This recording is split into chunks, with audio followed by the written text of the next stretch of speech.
بسم اللہ الرحمن الرحیم۔ شروع کرتا ہوں اللہ کے نام سے جو بے انتہا مہربان نہایت رحم کرنے والے ہیں۔ انا فتحنا لك فتحا مبینا لیغفر لك اللہ ما تقدم من ذنبك وما تأخر ويتم نعمته عليك ويهديك صراطا مستقیما وینصرك اللہ نصرا عزیزا۔ بے شک اے نبی صلی اللہ علیہ وسلم، ہم نے آپ کو ایک ظاہر فتح دی ہے تاکہ جو کچھ آپ کے گناہ کیے ہوئے اور جو پیچھے رہے سب کو اللہ تعالیٰ معاف فرما دیں اور آپ پر اپنا احسان پورا کریں اور آپ کو سیدھی راہ چلائے اور آپ کو ایک زبردست مدد دے۔ سامعین، ابھی سورت کی فضیلت، شان نزول اور تفسیر سماعت کیجیے۔ اس سورت کی فضیلت بخاری اور مسلم اور مسند احمد میں عبداللہ ابن مغفل رضی اللہ عنہ سے روایت ہے کہ فتح مکہ والے سال اثنائے سفر میں راہ چلتے رسول اللہ صلی اللہ علیہ وسلم نے اپنی اونٹنی پر ہی سورہ فتح کی تلاوت کی اور ترجیع سے پڑھ رہے تھے۔ اگر مجھے لوگوں کے جمع ہو جانے کا ڈر نہ ہوتا تو میں رسول اللہ کی تلاوت کی طرح ہی تلاوت کر کے تمہیں سنا دیتا۔ یہ روایت سنن ابی داؤد نیز صحیح ابن حبان میں بھی ہے۔ سورہ فتح کا شان نزول، نیز نبی صلی اللہ علیہ وسلم کی عبادت کا حال۔ ذوالقعدہ 6 ہجری میں رسول اللہ صلی اللہ علیہ وسلم عمرہ ادا کرنے کے ارادے سے مدینے سے مکہ کو چلے، لیکن راہ میں مشرکین مکہ نے روک دیا اور مسجد الحرام کی زیارت سے مانے ہوئے۔ پھر وہ لوگ صلح کی طرف جھکے اور رسول اللہ نے بھی اس بات پر کہ آپ اگلے سال عمرہ ادا کریں گے ان سے صلح کر لی، جسے صحابہ رضی اللہ عنہم کی ایک بڑی جماعت پسند نہ کرتی تھی، جس میں خاص قابل ذکر شخصیت عمر فاروق رضی اللہ عنہ کی ہے۔ آپ نے وہیں اپنی قربانیاں کی اور لوٹ گئے، جس کا پورا واقعہ ابھی اسی صورت کی تفسیر میں آ رہا ہے انشاءاللہ۔ پس لوٹتے ہوئے راہ میں یہ مبارک صورت آپ پر نازل ہوئی جس میں اس واقعے کا ذکر ہے اور اس صلح کو باعتبار نتیجہ فتح کہا گیا۔ ابن مسعود رضی اللہ عنہ وغیرہ سے مروی ہے کہ تم تو فتح مکہ کو کہتے ہو، لیکن ہم صلح حدیبیہ کو فتح جانتے تھے۔ جابر رضی اللہ عنہ سے بھی یہی مروی ہے۔ صحیح بخاری میں ہے، برا رضی اللہ عنہ فرماتے ہیں تم فتح مکہ کو فتح شمار کرتے ہو اور ہم بیعت الرضوان کے واقع حدیبیہ کو فتح گنتے ہیں۔ ہم 1400 صحابہ رسول صلی اللہ علیہ وسلم کے ساتھ اس موقع پر تھے۔ حدیبیہ نامی ایک کنواں تھا، ہم نے اس میں سے پانی اپنی ضرورت کے مطابق لینا شروع کیا۔ تھوڑی دیر میں پانی بالکل ختم ہو گیا، ایک قطرہ بھی نہ بچا۔ آخر پانی کے نہ ہونے کی شکایت رسول اللہ کے کانوں تک پہنچی۔ آپ اس کنویں کے پاس آئے، اس کے کنارے بیٹھ گئے اور پانی کا برتن منگوا کر وضو کیا، جس میں کلی بھی کی، پھر دعا کی اور وہ پانی اس کنویں میں ڈلوا دیا۔ تھوڑی دیر بعد جو ہم نے دیکھا تو وہ پانی سے لبالب بھرا ہوا تھا۔ ہم نے بھی پیا، جانوروں نے بھی پیا، اپنی حاجتیں پوری کی اور سارے برتن بھر لیے۔ مسند احمد میں عمر فاروق رضی اللہ عنہ سے مروی ہے کہ ایک سفر میں رسول صلی اللہ علیہ وسلم کے ساتھ تھا۔ 3 مرتبہ میں نے آپ سے کچھ پوچھا، رسول اللہ نے کوئی جواب نہ دیا۔ اب تو مجھے سخت ندامت ہوئی اس امر پر کہ افسوس میں نے رسول اللہ کو تکلیف دی۔ رسول اللہ صلی اللہ علیہ وسلم جواب دینا نہیں چاہتے تھے اور میں خواہ مخواہ آپ سے پوچھ رہا تھا۔ پھر مجھے ڈر لگنے لگا کہ میری اس بے ادبی پر میرے بارے میں کوئی وحی آسمانی نہ نازل ہو، چنانچہ میں نے اپنی سواری کو تیز کیا اور آگے نکل گیا۔ تھوڑی دیر گزری تھی کہ میں نے سنا کوئی منادی میرے نام کی ندا کر رہا ہے۔ میں نے جواب دیا تو اس نے کہا، چلو تمہیں رسول اللہ یاد فرماتے ہیں۔ اب تو میرا سناٹا نکل گیا کہ ضرور کوئی وحی نازل ہوئی اور میں ہلاک ہوا۔ جلدی حاضر خدمت رسول ہوا تو رسول اللہ نے فرمایا، گزشتہ شب مجھ پر ایک صورت اتری ہے جو مجھے دنیا اور دنیا کی تمام چیزوں سے زیادہ محبوب ہے۔ پھر رسول اللہ صلی اللہ علیہ وسلم نے انا فتحنا لک فتحا مبینا کی تلاوت کی۔ یہ حدیث بخاری، ترمذی اور نسائی میں بھی ہے۔ صحیح بخاری نیز صحیح مسلم، سنن ترمذی اور مسند احمد کی روایت میں ہے۔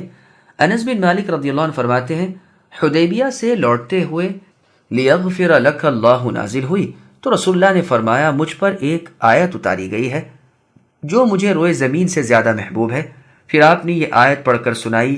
صحابہ رضی اللہ عنہم آپ کو مبارکباد دینے لگے اور کہا، اللہ کے رسول، یہ تو ہوئی، آپ کے لیے ہمارے لیے کیا ہے؟ اس پر یہ آیت لیدخل المؤمنین سے عظیما تک نازل ہوئی۔ سنن ابی داؤد نیز مسند احمد اور مستدرک حاکم میں ہے کہ مجمع ابن حارثہ الانصاری رضی اللہ عنہ جو قاری قرآن تھے فرماتے ہیں حدیبیہ سے ہم واپس آ رہے تھے، جو میں نے دیکھا کہ لوگ اونٹوں کو بھگائے لیے جا رہے ہیں، پوچھا کیا بات ہے؟ معلوم ہوا کہ رسول اللہ صلی اللہ علیہ وسلم پر کوئی وحی نازل ہوئی ہے، تو ہم لوگ بھی اپنے اونٹوں کو دوڑاتے ہوئے سب کے ساتھ پہنچے۔ رسول اللہ اس وقت قراء الغمیم میں تھے، جو ایک علاقے کا نام ہے۔ جب سب جمع ہو گئے تو رسول اللہ نے یہ سورت تلاوت کر کے سنائی، تو ایک صحابی نے کہا اے اللہ کے رسول، کیا یہ فتح ہے؟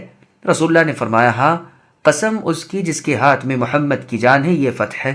خیبر کی تقسیم صرف انہی پر کی گئی جو حدیبیہ میں موجود تھے۔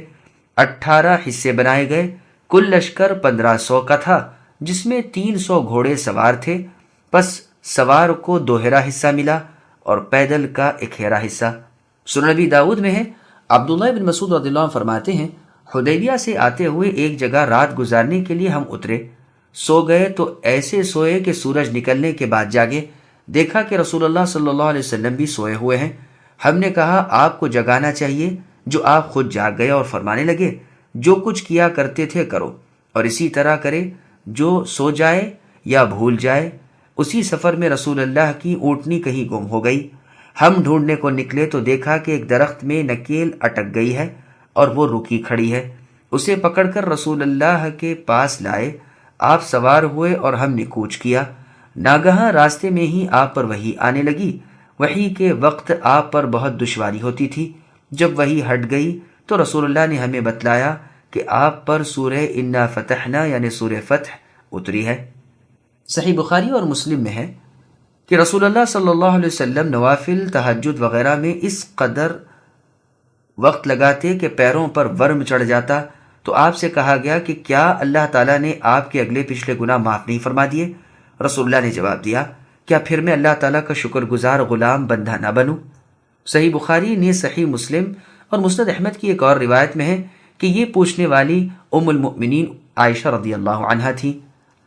پس مبین سے مراد کھلی، صریح، صاف، ظاہر ہے، اور فتح سے مراد صلح حدیبیہ ہے، جس کی وجہ سے بڑی خیر و برکت حاصل ہوئی، لوگوں میں امن و امان ہوا، مؤمن کافر میں بول چال شروع ہو گئی، علم اور ایمان کے پھیلنے کا موقع ملا۔ رسول اللہ کے اگلے پچھلے گناہوں کی معافی یہ آپ کا خاصہ ہے، جس میں کوئی اور آپ کا شریک نہیں۔ ہاں، بعض اعمال کے ثواب میں یہ الفاظ اوروں کے لیے بھی آئے ہیں۔ اس میں رسول اللہ صلی اللہ علیہ وسلم کی بہت بڑی شرافت و عظمت ہے۔ آپ اپنے تمام کاموں میں بھلائی، استقامت اور اللہ کی فرما برداری پر مستقیم تھے، ایسے کہ اولین و آخرین میں سے کوئی بھی ایسا نہ تھا۔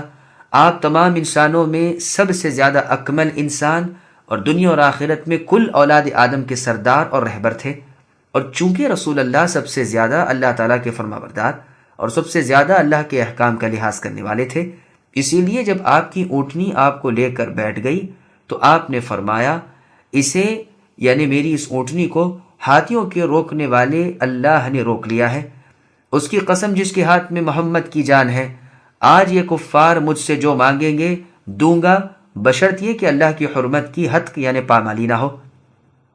یہ روایت بخاری کی ہے۔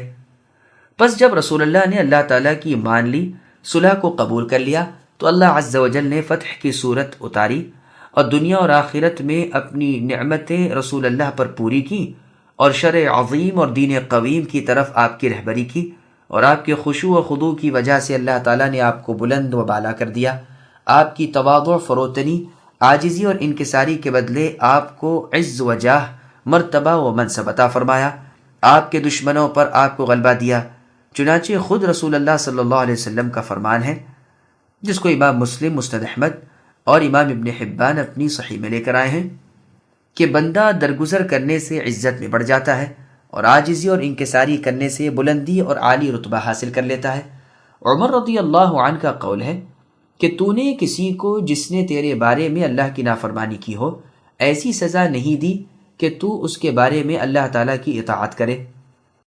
هو الذي أنزل السكينة في قلوب المؤمنين ليزدادوا إيمانا مع إيمانهم ولله جنود السماوات والأرض وكان الله عليما حكيما ليدخل المؤمنين والمؤمنات جنات تجري من تحتها الأنهار خالدين فيها ويكفر عنهم سيئاتهم وكان ذلك عند الله فوزا عظيما ويعذب المنافقين والمنافقات والمشركين والمشركات الظانين بالله ظن السوء عليهم دائرة السوء وغضب الله عليهم ولعنهم وأعد لهم جهنم وساءت مصيرا ولله جنود السماوات والأرض وكان الله عزيزا حكيما۔ وہ اللہ ہی تو ہے جس نے مسلمانوں کے دلوں میں سکون و اطمینان ڈال دیا تاکہ اپنے ایمان کے ساتھ ہی ساتھ اور بھی ایمان میں بڑھ جائیں۔ آسمانوں اور زمین کے کل لشکر اللہ ہی کے ہیں اور اللہ تعالیٰ دانا ہے، باحکمت ہے۔ انجام کار یہ ہے کہ مسلمان مردوں عورتوں کو ان جنتوں میں لے جائے جن کے نیچے چشمے بہہ رہے ہیں، جہاں وہ ہمیشہ رہیں گے، اور ان سے ان کے گناہ دور کر دیں گے۔ اللہ تعالیٰ کے نزدیک یہ بہت بڑی کامیابی حاصل کر لینا ہے تاکہ منافق مردوں اور منافق عورتوں اور مشرک مردوں اور مشرکہ عورتوں کو عذاب کر لے جو اللہ تعالیٰ کے ساتھ بدگمانیاں رکھنے والے ہیں۔ دراصل انہی پر برائی کا پھیرا ہے، اللہ ان پر ناراض ہوئے اور انہیں لعنت کی اور ان کے لیے دوزخ تیار کی، اور وہ بہت بری لوٹنے کی جگہ ہے، اور اللہ ہی کے لیے ہیں لشکر آسمانوں اور زمین کے، اور اللہ غالب اور حکمت والے ہیں۔ سامعین، اب آیتوں کی تفسیر سماعت کیجیے۔ ایمان بڑھتا اور گھٹتا ہے۔ آیت میں سکینہ کے معنی ہے اطمینان، رحمت اور وقار کے۔ فرمان ہے کہ حدیبیہ والے دن جن با ایمان صحابہ رضی اللہ عنہم نے اللہ اور اللہ کے رسول کی بات مان لی، اللہ نے ان کے دلوں کو مطمئن کر دیا اور ان کے ایمان اور بڑھ گئے۔ اس سے امام بخاری رحمہ اللہ وغیرہ ائمہ کرام نے استدلال کیا ہے کہ دلوں میں ایمان بڑھتا ہے اور اسی طرح گھٹتا بھی ہے۔ پھر آگے اللہ فرماتے ہیں کہ اللہ تعالیٰ کے لشکروں کی کمی نہیں، وہ اگر چاہتے تو خود ہی کفار کو ہلاک کر دیتے، ایک فرشتے کو بھیج دیتے تو وہ ان سب کو بے نشان اور برباد کر دینے کے لیے بس تھا، لیکن اللہ نے اپنی حکمت بالغہ سے ایمانداروں کو جہاد کا حکم دیا، جس میں اللہ کی حجت بھی پوری ہو جائے اور دلیل بھی سامنے آ جائے۔ اللہ کا کوئی کام علم و حکمت سے خالی نہیں ہوتا۔ اس میں ایک مصلحت یہ بھی ہے کہ ایمانداروں کو اپنی بہترین نعمتیں اس بہانے عطا فرمائے۔ پہلے یہ روایت گزر چکی ہے کہ صحابہ رضی اللہ عنہم نے جب رسول اللہ کو مبارکباد دی اور پوچھا کہ اللہ کے رسول ہمارے لیے کیا ہے، تو اللہ عز و جل نے یہ آیت اتاری کہ مؤمن مرد عورتیں جنتوں میں جائیں گے جہاں چپے چپے پر نہریں جاری ہیں اور جہاں وہ ابد الآباد تک رہیں گے، اور اس لیے بھی کہ اللہ تعالیٰ ان کے گناہوں اور ان کی برائیوں کو دور اور دفع کر دیں، انہیں ان کی برائیوں کی سزا نہ دیں بلکہ معاف فرما دیں، درگزر کریں، بخش دیں، پردہ ڈال دیں، رحم کریں اور ان کی قدردانی کریں۔ دراصل یہی اصل کامیابی ہے، جیسے کہ اللہ عز و جل نے سورہ آل عمران کی آیت نمبر 185 میں فرمایا، فَمَنْ زُحْزِحَ عَنِ النَّارِ وَأُدْخِلَ الْجَنَّةَ فَقَدْ فَازَ الآیہ، یعنی جو جہنم سے دور کر دیا گیا اور جنت میں پہنچا دیا گیا وہ مراد کو پہنچ گیا۔ پھر ایک اور وجہ اور غایت بیان کی جاتی ہے کہ اس لیے بھی کہ نفاق اور شرک کرنے والے مرد و عورت جو اللہ کے احکام میں بدزنی کرتے ہیں، رسول اللہ صلی اللہ علیہ وسلم اور اصحاب رسول کے ساتھ برے خیال رکھتے ہیں کہ یہ ہیں ہی کتنے، آج نہیں تو کل ان کا نام و نشان مٹا دیا جائے گا، اس جنگ میں بچ گئے تو اور کسی لڑائی میں تباہ ہو جائیں گے۔ اللہ تعالیٰ فرماتے ہیں کہ دراصل اس برائی کا دائرہ انہی منافقوں پر ہے، ان پر اللہ تعالیٰ کا غضب ہے، یہ رحمت اللہ تعالیٰ سے دور ہیں، ان کی جگہ جہنم ہے اور وہ بدترین ٹھکانہ ہے۔ دوبارہ اپنی قوت قدرت اور اپنے بندوں کے دشمنوں سے انتقام لینے کی طاقت کو اللہ تعالیٰ ظاہر فرماتے ہیں کہ آسمانوں اور زمینوں کے لشکر سب اللہ تعالیٰ ہی کے ہیں اور اللہ عز و جل زبردست ہیں، حکمت والے ہیں۔ إِنَّا أَرْسَلْنَاكَ شَاهِدًا وَمُبَشِّرًا وَنَذِيرًا لِتُؤْمِنُوا بِاللَّهِ وَرَسُولِهِ وَتُعَزِّرُوهُ وَتُوَقِّرُوهُ وَتُسَبِّحُوهُ بُكْرَةً وَأَصِيلًا إِنَّ الَّذِينَ يُبَايِعُونَكَ إِنَّمَا يُبَايِعُونَ اللَّهَ يَدُ اللَّهِ فَوْقَ أَيْدِيهِمْ فَمَن نَكَثَ فَإِنَّمَا يَنكُثُ عَلَى نَفْسِهِ وَمَنْ أَوْفَى بِمَا عَاهَدَ عَلَيْهُ اللَّهَ فَسَيُؤْتِيهِ أَجْرًا عَظِيمًا۔ یقیناً ہم نے آپ کو اے نبی اظہار حق کرنے والا اور خوشخبری سنانے والا اور ڈرانے والا بنا کر بھیجا ہے تاکہ اے مسلمانوں تم اللہ تعالیٰ اور اللہ کے رسول محمد صلی اللہ علیہ وسلم پر ایمان لاؤ اور ان کی مدد کرو اور ان کا ادب کرو اور اللہ کی پاکی بیان کرو صبح اور شام۔ جو لوگ آپ سے اے نبی بیعت کرتے ہیں وہ یقیناً اللہ ہی سے بیعت کرتے ہیں، ان کے ہاتھوں پر اللہ تعالیٰ کا ہاتھ ہے۔ پھر جو شخص عہد شکنی کرے وہ اپنے نفس پر ہی عہد شکنی کرتا ہے، اور جو شخص اس اقرار کو پورا کرے جو اس نے اللہ تعالیٰ کے ساتھ کیا ہے تو اسے ان قریب اللہ تعالیٰ بہت بڑا اجر دیں گے۔ سامعین، اب ان آیتوں کی تفسیر سماعت کیجیے۔ صلح حدیبیہ کا واقعہ احادیث کی روشنی میں اللہ تعالیٰ اپنے نبی محمد صلی اللہ علیہ وسلم کو فرماتے ہیں، ہم نے آپ کو اپنی مخلوق پر شاہد بنا کر، مؤمنوں کو خوشخبریاں سنانے والا بنا کر، کافروں کو ڈرانے والا بنا کر بھیجا ہے۔ اس آیت کی پوری تفسیر سورہ احزاب میں گزر چکی ہے، تاکہ تم لوگ اللہ پر اور اللہ کے نبی صلی اللہ علیہ وسلم پر ایمان لاؤ، ان کی عظمت و احترام کرو، بزرگی اور پاکیزگی کو تسلیم کرو، اور اس لیے کہ تم اللہ تعالیٰ کی صبح شام تسبیح اور پاکی بیان کرو۔ پھر اللہ تعالیٰ اپنے نبی محمد صلی اللہ علیہ وسلم کی تعظیم و تکریم بیان فرماتے ہیں کہ جو لوگ اے نبی آپ سے بیعت کرتے ہیں وہ دراصل خود اللہ تعالیٰ سے ہی بیعت کرتے ہیں۔ اللہ تعالیٰ نے سورہ نساء کی آیت نمبر 80 میں ارشاد فرمایا، من یطع الرسول فقد اطاع اللہ، یعنی جس نے رسول صلی اللہ علیہ وسلم کی اطاعت کی اس نے اللہ تعالیٰ کا کہا مانا۔ اللہ کا ہاتھ ان کے ہاتھوں پر ہے، یعنی وہ ان کے ساتھ ہے، ان کی باتیں سنتے ہیں، ان کا مکان دیکھتے ہیں، ان کے ظاہر و باطن کو جانتے ہیں۔ بس دراصل رسول صلی اللہ علیہ وسلم کے واسطے سے ان سے بیعت لینے والے اللہ تعالیٰ ہی ہیں، جیسے اللہ تعالیٰ نے سورہ توبہ کی آیت نمبر 111 میں فرمایا، ان اللہ اشتری من المؤمنین الآیہ، یعنی اللہ تعالیٰ نے ایمان والوں سے ان کی جانیں اور ان کے مال خرید لیے ہیں، اور ان کے بدلے میں جنت انہیں دے دی ہے، اور اللہ کی راہ میں جہاد کرتے ہیں، مرتے ہیں اور مارتے ہیں۔ اللہ تعالیٰ کا یہ سچا وعدہ تورات و انجیل میں بھی موجود ہے اور اس قرآن میں بھی۔ سمجھ لو کہ اللہ سے زیادہ سچے وعدے والا کون ہوگا؟ بس تمہیں اس خرید و فروخت پر خوش ہو جانا چاہیے، دراصل سچی کامیابی یہی ہے۔ ایک حدیث میں ہے، حجر اسود کے بارے میں رسول صلی اللہ علیہ وسلم نے فرمایا، حجر اسود کو اللہ تعالیٰ قیامت کے دن کھڑا کریں گے، اس کی 2 آنکھیں ہوں گی جن سے دیکھے گا، اور زبان ہوگی جس سے بولے گا، اور جس نے اسے حق کے ساتھ بوسہ دیا ہے یعنی حالت ایمان میں اس کی گواہی دے گا۔ اسے بوسہ دینے والا دراصل اللہ تعالیٰ سے بیعت کرنے والا ہے۔ پھر رسول اللہ نے اسی آیت کی تلاوت کی۔ پھر آگے اللہ فرماتے ہیں، جو بیعت کے بعد عہد شکنی کرے اس کا وبال خود اسی پر ہوگا، اللہ کا وہ کچھ نہ بگاڑے گا، اور جو اپنی بیعت کو نبھا جائے وہ بڑا ثواب پائے گا۔ یہاں جس بیعت کا ذکر ہے وہ بیعت الرضوان ہے، جو ایک ببول کے درخت تلے حدیبیہ کے میدان میں ہوئی تھی۔ اس دن بیعت کرنے والے صحابہ کرام رضی اللہ عنہم کی تعداد 1300، 1400 یا 1500 تھی۔ ٹھیک یہ ہے کہ 1400 تھی۔ اس واقعے کی اب حدیث ملاحظہ ہوں۔ بخاری شریف میں ہے، صحابی کہتے ہیں ہم اس دن یعنی بیعت الرضوان کے دن 1400 تھے۔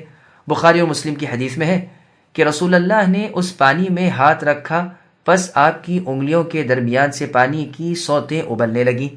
یہ حدیث مختصر ہے اس حدیث سے جس میں ہے کہ صحابہ سخت پیاسے ہوئے، پانی تھا نہیں، رسول اللہ نے انہیں اپنے ترکش میں سے ایک تیر نکال کر دیا، انہوں نے جا کر حدیبیہ کے کنویں میں اسے گاڑ دیا، اب تو پانی جوش کے ساتھ ابلنے لگا، یہاں تک کہ سب کو کافی ہو گیا۔ جابر رضی اللہ عنہ سے پوچھا گیا کہ اس روز آپ لوگ کتنے تھے؟ فرمایا 1400، لیکن اگر 1,00,000 بھی ہوتے تو پانی اس قدر تھا کہ سب کو کافی ہو جاتا۔ بخاری کے ایک اور روایت میں ہے کہ 1500 تھے۔ جابر رضی اللہ عنہ سے ایک روایت میں 1500 بھی مروی ہے۔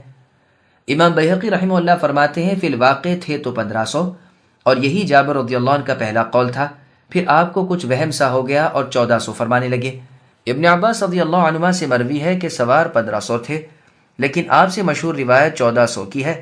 اکثر راویوں اور اکثر سیرت نویس بزرگوں کا یہی قول ہے کہ 1400 تھے۔ ایک روایت میں ہے اصحاب شجرہ 1400 تھے، اور اس دن 8واں حصہ مہاجرین کا مسلمان ہوا۔ یہ تمام روایات بخاری، مسلم اور مسند احمد وغیرہ کی ہیں۔ سیرت محمد ابن اسحاق میں ہے کہ حدیبیہ والے سال رسول اللہ صلی اللہ علیہ وسلم اپنے 700 صحابہ کو لے کر زیارت بیت اللہ کے ارادے سے مدینہ منورہ سے چلے۔ قربانی کے 70 اونٹ بھی آپ کے ہمراہ تھے، ہر 10 اشخاص کی طرف سے 1 اونٹ۔ ہاں، جابر رضی اللہ عنہ سے روایت ہے کہ آپ کے ساتھی اس دن 1400 تھے۔ ابن اسحاق اسی طرح کہتے ہیں اور یہ ان کے اوہام میں شمار ہے۔ بخاری اور مسلم میں جو محفوظ ہے وہ یہ کہ 1000 کئی سو تھے۔ جیسے ابھی آ رہا ہے انشاءاللہ تعالی۔ بیہقی کی دلائل النبوہ میں ہے کہ بیعت کے وقت اللہ کے رسول صلی اللہ علیہ وسلم نے فرمایا، اے اللہ، عثمان آپ کے رسول کے کام کو گئے ہوئے ہیں۔ پس آپ نے خود اپنا ایک ہاتھ دوسرے ہاتھ پر رکھا، گویا عثمان رضی اللہ عنہ کی طرف سے بیعت کی۔ پس عثمان رضی اللہ عنہ کے لیے رسول اللہ کا ہاتھ ان کے اپنے ہاتھ سے بہت افضل تھا۔ اس بیعت میں سب سے پہلے کرنے والے ابو سنان اسدی رضی اللہ عنہ تھے۔ انہوں نے سب سے آگے بڑھ کر فرمایا، اللہ کے رسول، ہاتھ پھیلائیے تاکہ میں بیعت کر لوں۔ رسول اللہ نے فرمایا، کس بات پر بیعت کرتے ہو؟ جواب دیا، جو آپ کے دل میں ہو اس پر۔ آپ کے والد کا نام وہب تھا۔ صحیح بخاری میں نافع رحمہ اللہ سے مروی ہے کہ لوگ کہتے ہیں عمر رضی اللہ عنہ کے لڑکے عبداللہ رضی اللہ عنہ نے اپنے والد سے پہلے اسلام قبول کیا۔ دراصل واقعہ یوں نہیں، بات یہ ہے کہ حدیبیہ والے سال عمر رضی اللہ عنہ نے اپنے صاحبزادے عبداللہ رضی اللہ عنہ کو ایک انصاری کے پاس بھیجا کہ جا کر اپنا گھوڑا لے آؤ۔ اس وقت رسول اللہ لوگوں سے بیعت لے رہے تھے۔ عمر رضی اللہ عنہ کو اس کا علم نہ تھا، یہ اپنے طور پر پوشیدگی سے لڑائی کی تیاریاں کر رہے تھے۔ عبداللہ رضی اللہ عنہ نے دیکھا کہ رسول اللہ کے ہاتھ پر بیعت ہو رہی ہے تو یہ تو بیعت سے مشرف ہوئے، پھر گھوڑا لینے گئے اور گھوڑا لا کر عمر رضی اللہ عنہ کے پاس آئے اور کہا کہ رسول اللہ صلی اللہ علیہ وسلم بیعت لے رہے ہیں۔ اب فاروق اعظم عمر رضی اللہ عنہ آئے اور رسول اللہ کے ہاتھ پر بیعت کی۔ اس بنا پر لوگ کہتے ہیں کہ بیٹے کا اسلام باپ سے پہلے کا ہے۔ بخاری کی دوسری روایت میں ہے کہ لوگ الگ الگ درختوں تلے آرام کر رہے تھے، جو عمر رضی اللہ عنہ نے دیکھا کہ ہر ایک کی نگاہیں رسول اللہ پر ہیں اور لوگ آپ کو گھیرے ہوئے ہیں۔ عبداللہ رضی اللہ عنہ سے فرمایا، جاؤ ذرا دیکھو تو کیا ہو رہا ہے۔ یہ آئے، دیکھا کہ بیعت ہو رہی ہے تو بیعت کر لی، پھر جا کر عمر رضی اللہ عنہ کو خبر کی، چنانچہ آپ بھی فوراً آئے اور بیعت سے مشرف ہوئے۔ صحیح مسلم میں ہے، جابر رضی اللہ عنہ کا بیان ہے کہ جب ہم نے بیعت کی اس وقت عمر فاروق رضی اللہ عنہ آپ کا ہاتھ تھامے ہوئے تھے اور آپ ایک ببول کے درخت تلے تھے۔ صحیح مسلم کی ایک دوسری روایت میں ہے کہ معقل ابن یسار رضی اللہ عنہ کا بیان ہے کہ اس موقع پر درخت کی ایک جھکی ہوئی شاخ کو آپ کے سر سے اوپر کو اٹھا کر میں تھامے ہوئے تھا۔ ہم نے آپ سے موت پر بیعت نہیں کی بلکہ نہ بھاگنے پر۔ صحیح بخاری نیز مسلم کی ایک روایت میں یوں ہے کہ سلمہ ابن اکوع رضی اللہ عنہ فرماتے ہیں، ہم نے مرنے پر بیعت کی تھی۔ آپ فرماتے ہیں، ایک مرتبہ بیعت کر کے میں ہٹ کر ایک طرف کو کھڑا ہو گیا تو رسول اللہ نے مجھ سے فرمایا، سلمہ تم بیعت نہیں کرتے؟ میں نے کہا، اللہ کے رسول، میں نے تو بیعت کر لی۔ رسول اللہ نے فرمایا، خیر آؤ بیعت کرو۔ چنانچہ میں نے قریب جا کر پھر بیعت کی۔ یہ روایت بخاری کی ہے۔ حدیبیہ کا وہ کنواں جس کا ذکر اوپر گزرا صرف اتنے پانی کا تھا کہ 50 بکریاں بھی آسودہ نہ ہو سکیں۔ آپ فرماتے ہیں کہ دوبارہ بیعت کر لینے کے بعد آپ نے جو دیکھا تو معلوم ہوا کہ میں بے سپر ہوں، تو آپ نے مجھے ایک ڈھال عنایت فرمائی، پھر لوگوں سے بیعت لینی شروع کر دی۔ پھر آخری مرتبہ میری طرف دیکھ کر فرمایا، سلمہ تم بیعت نہیں کرتے؟ میں نے کہا، اے اللہ کے رسول، پہلی مرتبہ جن لوگوں نے بیعت کی میں نے ان کے ساتھ ہی بیعت کی تھی، پھر بیچ میں دوبارہ بیعت کر چکا۔ رسول اللہ نے فرمایا، اچھا پھر صحیح۔ چنانچہ اس آخری جماعت کے ساتھ بھی میں نے بیعت کی۔ آپ نے پھر میری طرف دیکھ کر فرمایا، سلمہ تمہیں ہم نے جو ڈھال دی تھی وہ کیا ہوئی؟ میں نے کہا، اللہ کے رسول، عامر سے میری ملاقات ہوئی تو میں نے دیکھا کہ اس کے پاس دشمن کا وار روکنے کو کوئی چیز نہیں، میں نے وہ ڈھال انہیں دے دی۔ تو رسول اللہ ہنسے اور فرمایا، تم بھی اس شخص کی طرح ہو جس نے اللہ سے دعا کی کہ اے اللہ میرے پاس کسی ایسے کو بھیج دیجئے جو مجھے میری جان سے بھی زیادہ عزیز ہو۔ پھر اہل مکہ نے صلح کی، تحریک کی، آمد و رفت ہوئی اور صلح ہو گئی۔ میں طلحہ بن عبید اللہ رضی اللہ عنہ کا خادم تھا، ان کے گھوڑے کی اور ان کی خدمت کیا کرتا تھا، وہ مجھے کھانے کو دے دیتے تھے۔ میں تو اپنا گھر بار، بچے، مال و دولت سب اللہ کی راہ میں چھوڑ کر ہجرت کر کے چلا آیا تھا۔ جب صلح ہو چکی، ادھر کے لوگ ادھر کے ادھر آنے لگے تو میں ایک درخت تلے جا کر کانٹے وغیرہ ہٹا کر اس کی جڑ سے لگ کر سو گیا۔ اچانک مشرکین مکہ میں سے 4 شخص وہیں آئے اور رسول اللہ کی شان میں کچھ گستاخانہ کلمات سے آپس میں باتیں کرنے لگے۔ مجھے برا معلوم ہوا، میں وہاں سے اٹھ کر دوسرے درخت تلے چلا گیا۔ ان لوگوں نے اپنے ہتھیار اتارے، درخت پر لٹکا کر وہاں لیٹ گئے۔ تھوڑی دیر گزری ہوگی جو میں نے سنا کہ وادی کے نیچے کے حصے سے کوئی منادی ندا لگا رہا ہے کہ اے مہاجر بھائیو، دہیم قتل کر دیے گئے۔ میں نے جھٹ سے تلوار تانی اور اسی درخت تلے گیا جہاں وہ چاروں مشرکین سوئے ہوئے تھے۔ جاتے ہی پہلے تو ان کے ہتھیار قبضے میں کیے اور اپنے ایک ہاتھ میں انہیں دبا کر دوسرے ہاتھ سے تلوار تول کر ان سے کہا، سنو، اس رب کی قسم جس نے محمد صلی اللہ علیہ وسلم کو عزت دی ہے، تم میں سے جس نے بھی سر اٹھایا میں اس کا سر قلم کر دوں گا۔ جب وہ اسے مان چکے میں نے کہا، اٹھو اور میرے آگے آگے چلو۔ چنانچہ ان چاروں کو لے کر میں رسول اللہ صلی اللہ علیہ وسلم کی خدمت میں حاضر ہوا۔ ادھر میرے چچا عامر رضی اللہ عنہ بھی مکرز نامی عبلات کے ایک مشرک کو گرفتار کر کے لائے، اور بھی اسی طرح کے 70 مشرکین رسول اللہ کی خدمت میں حاضر کیے گئے تھے۔ رسول اللہ نے ان کی طرف دیکھا اور فرمایا، انہیں چھوڑ دو، برائی کی ابتدا ابھی انہی کے سر رہے اور پھر اس کی تکرار کے ذمہ دار بھی یہی رہیں۔ چنانچہ سب کو رہا کر دیا گیا۔ اسی کا بیان سورہ فتح کی آیت نمبر 24 وَهُوَ الَّذِي كَفَّ أَيْدِيَهُمْ عَنْكُمْ بِبَطْنِ مکہ میں ہے۔ یہ روایت صحیح مسلم کی ہے۔ صحیح بخاری اور مسلم میں ہے کہ سعید بن المسیب رحمہ اللہ کے والد بھی اس موقع پر رسول اللہ کے ساتھ تھے۔ آپ کا بیان ہے کہ اگلے سال جب ہم حج کو گئے تو اس درخت کی جگہ ہم پر پوشیدہ رہی، ہم نہ معلوم کر سکے کہ جس جگہ رسول اللہ کے ہاتھ پر ہم نے بیعت کی تھی، اب اگر تم پر یہ پوشیدگی کھل گئی ہو تو تم جانو۔ صحیح بخاری کی ایک اور روایت میں جابر رضی اللہ عنہ سے مروی ہے کہ اس وقت رسول اللہ نے فرمایا، آج زمین پر جتنے ہیں ان سب میں افضل تم لوگ ہو۔ آپ فرماتے ہیں، اگر میری آنکھیں ہوتیں تو میں تمہیں اس درخت کی جگہ دکھا دیتا۔ مسند احمد، سنن نبی داؤد اور ترمذی میں ہے کہ سفیان رحمہ اللہ فرماتے ہیں، اس جگہ کی تعیین میں بڑا اختلاف ہے۔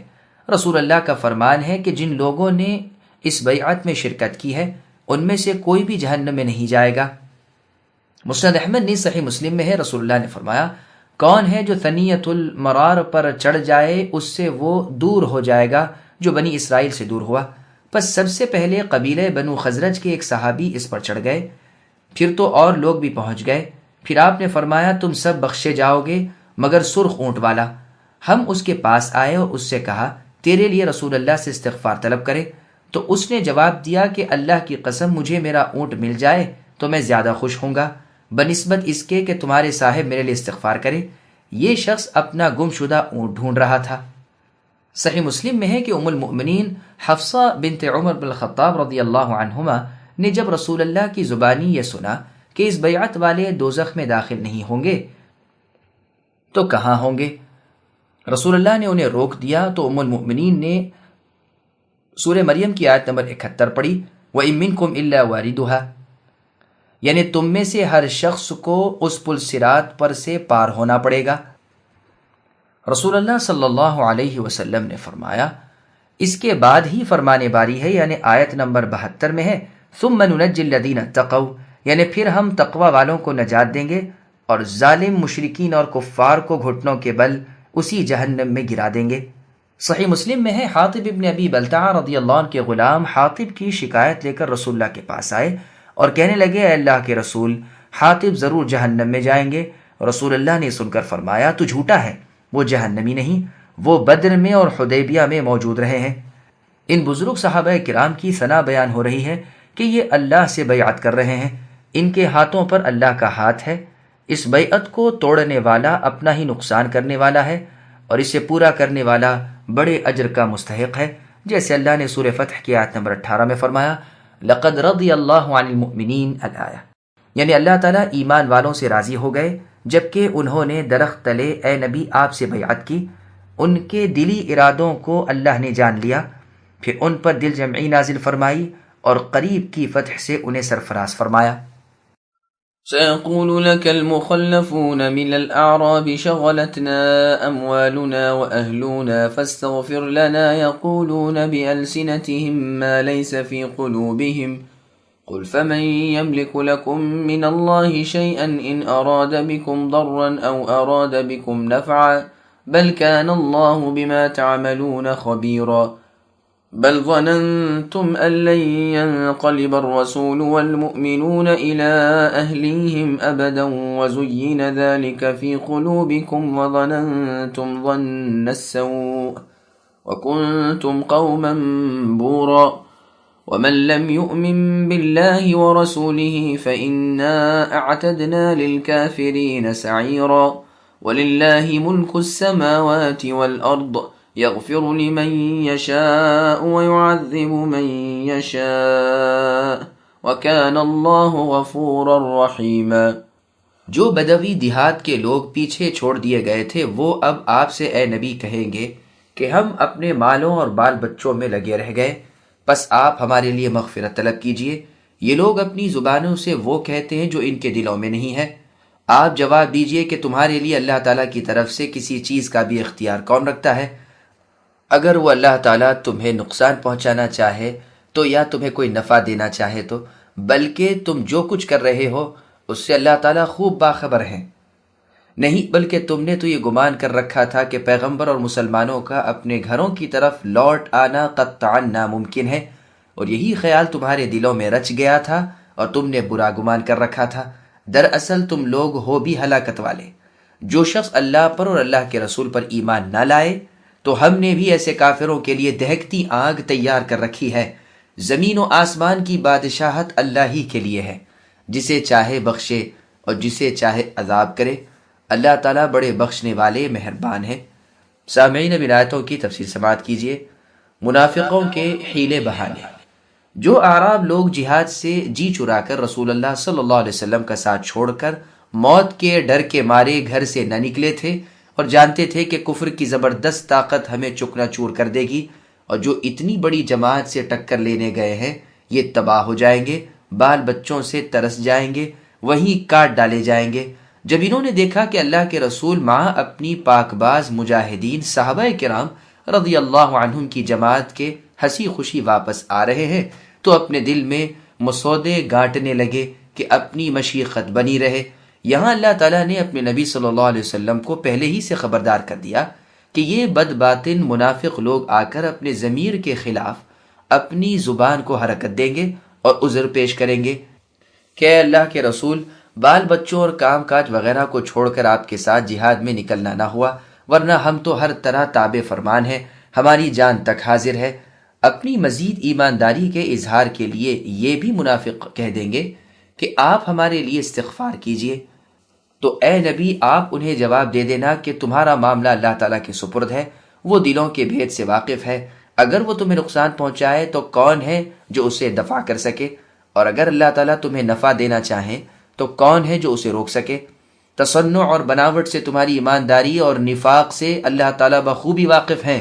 ایک ایک عمل سے اللہ تعالیٰ باخبر ہے۔ اللہ پر کوئی چیز مخفی اور پوشیدہ نہیں۔ دراصل تمہارا پیچھے رہ جانا کسی عذر کے باعث نہ تھا، بلکہ بطور نافرمانی کے ہی تھا۔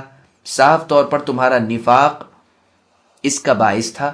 تمہارے دل ایمان سے خالی ہیں، اللہ تعالیٰ پر بھروسہ نہیں، رسول اللہ صلی اللہ علیہ وسلم کی اطاعت میں بھلائی کا یقین نہیں، اس وجہ سے تمہاری جانیں تم پر گراں ہیں۔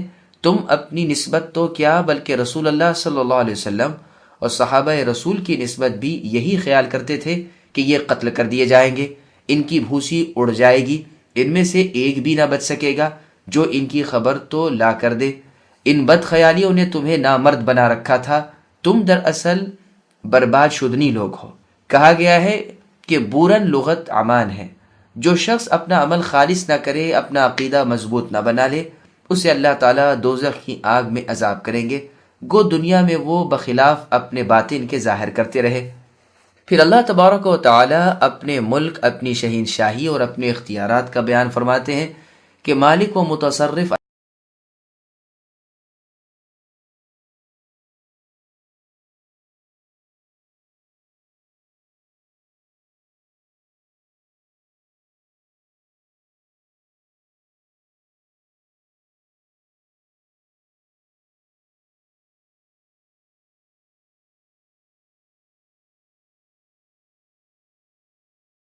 سيقول المخلفون إذا انطلقتم إلى مغانم لتأخذوها ذرونا نتبعكم يريدون أن يبدلوا كلام الله قل لن تتبعونا كذلكم قال الله من قبل فسيقولون بل تحسدوننا بل كانوا لا يفقهون إلا قليلا۔ جب تم غنیمتیں لینے جانے لگو گے تو جھٹ سے یہ پیچھے چھوڑے ہوئے لوگ کہنے لگیں گے کہ ہمیں بھی اپنے ساتھ چلنے کی اجازت دیجیے، چاہتے ہیں کہ اللہ کے کلام کو بدل دیں۔ اے نبی آپ کہہ دیجئے کہ اللہ تعالیٰ پہلے ہی فرما چکے ہیں کہ تم ہرگز ہماری پیروی نہ کرو گے۔ وہ اس کا جواب دیں گے، نہیں نہیں، بلکہ تم ہم سے حسد کرتے ہو، اصل بات یہ ہے کہ ان میں سمجھ بہت ہی کم ہے۔ سامعین ابی سعید کی تفسیر سماعت کیجیے۔ خیبر کی غنیمت اہل حدیبیہ کے لیے ارشاد الہی ہے کہ جن بدوی لوگوں نے حدیبیہ میں اللہ کے رسول کا اور صحابہ کا ساتھ نہ دیا، وہ جب رسول اللہ کو اور ان صحابہ کو خیبر کی فتح کے موقع پر مال غنیمت سمیٹنے کے لیے جاتے ہوئے دیکھیں گے تو آرزو کریں گے کہ ہمیں بھی اپنے ساتھ لے لو۔ مصیبت کو دیکھ کر تو پیچھے ہٹ گئے، راحت کو دیکھ کر شامل ہونا چاہتے ہیں، اس لیے اللہ تعالیٰ نے حکم دیا کہ انہیں ہرگز ساتھ نہ لینا۔ جب یہ جنگ سے جی چرائیں تو پھر غنیمت میں حصہ کیوں لیں؟ اللہ تعالیٰ نے خیبر کی غنیمتوں کا وعدہ اہل حدیبیہ سے کیا ہے، نہ کہ ان سے جو کٹھن وقت کھچ جائیں اور آرام کے وقت مل جائیں۔ ان کی چاہت ہے کہ کلام الہی کو بدل دیں، یعنی اللہ تعالیٰ نے تو صرف حدیبیہ کی حاضری والوں سے وعدہ کیا، تو یہ منافق چاہتے ہیں کہ باوجود اپنی غیر حاضری کے اللہ تعالیٰ کے اس وعدے میں مل جائیں تاکہ وہ بھی بدلا ہوا ثابت ہو جائے۔ ابن زید رحمہ اللہ کہتے ہیں مراد اس سے اللہ تعالیٰ کا سورہ توبہ میں آیت نمبر 83 میں ارشاد فرمانا ہے، فَإِن رَجَعَكَ اللَّهُ إِلَىٰ طَائِفَةٍ مِّنْهُمْ الْآيَةِ، یعنی اے نبی صلی اللہ علیہ وسلم، اگر آپ کو اللہ تعالیٰ ان منافقوں میں سے کسی گروہ کی طرف واپس لے جائے اور وہ آپ سے جہاد کے لیے نکلنے کی اجازت مانگیں تو آپ ان سے کہہ دینا کہ تم سرے سے میرے ساتھ ہرگز نہ نکلو اور میرے ساتھ ہو کر کسی دشمن سے نہ لڑو، تم وہی ہو کہ پہلی مرتبہ ہم سے پیچھے رہ جانے میں ہی خوش رہے، بس اب ہمیشہ بیٹھ رہنے والوں کے ساتھ ہی بیٹھے رہو۔ لیکن اس قول میں نظر ہے، اس لیے کہ یہ آیت سورہ براءت کی ہے جو غزوہ تبوک کے بارے میں نازل ہوئی ہے، اور غزوہ تبوک حدیبیہ کے بہت بعد کا ہے۔ ابن جریج رحمہ اللہ کا قول ہے کہ مراد اس سے ان منافقوں کا مسلمانوں کو بھی اپنے ساتھ ملا کر جہاد سے باز رکھنا ہے۔ اللہ تعالیٰ فرماتے ہیں، انہیں ان کی اس آرزو کا جواب دیجئے اے نبی کہ تم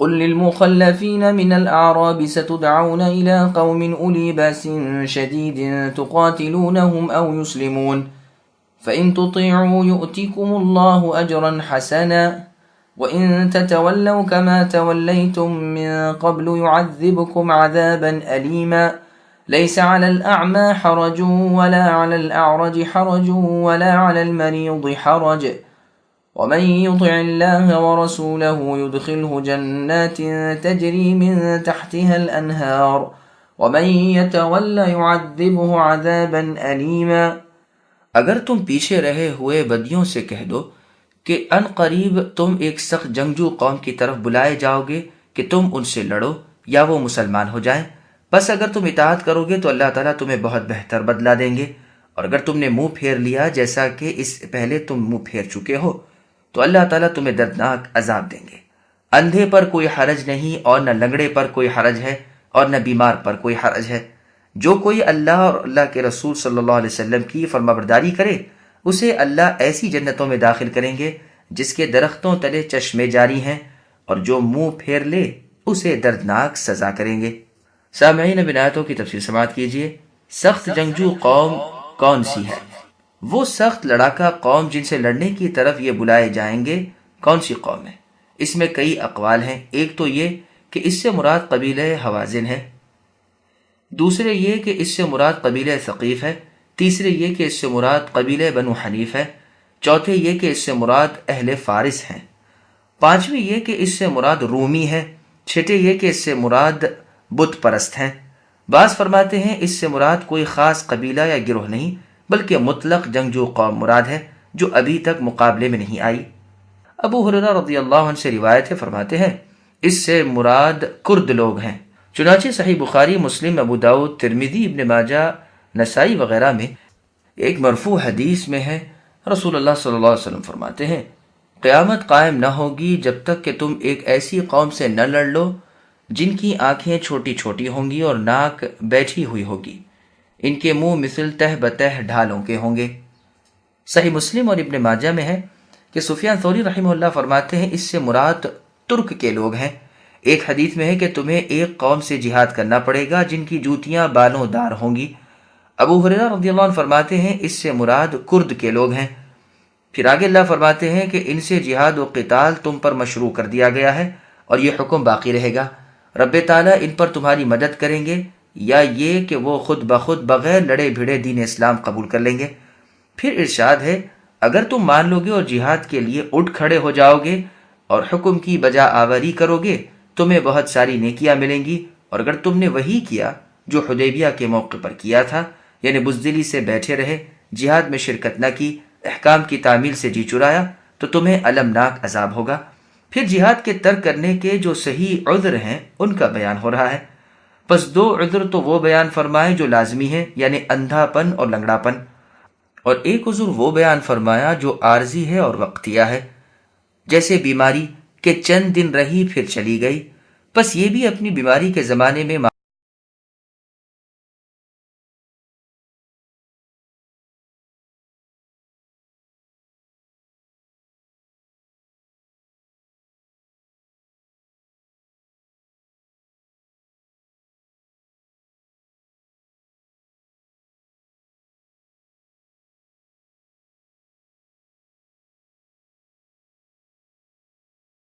لقد رضي الله عن المؤمنين إذ يبايعونك تحت الشجرة فعلم ما في قلوبهم فأنزل السكينة عليهم وأثابهم فتحا قريبا ومغانم كثيرة يأخذونها وكان الله عزيزا حكيما۔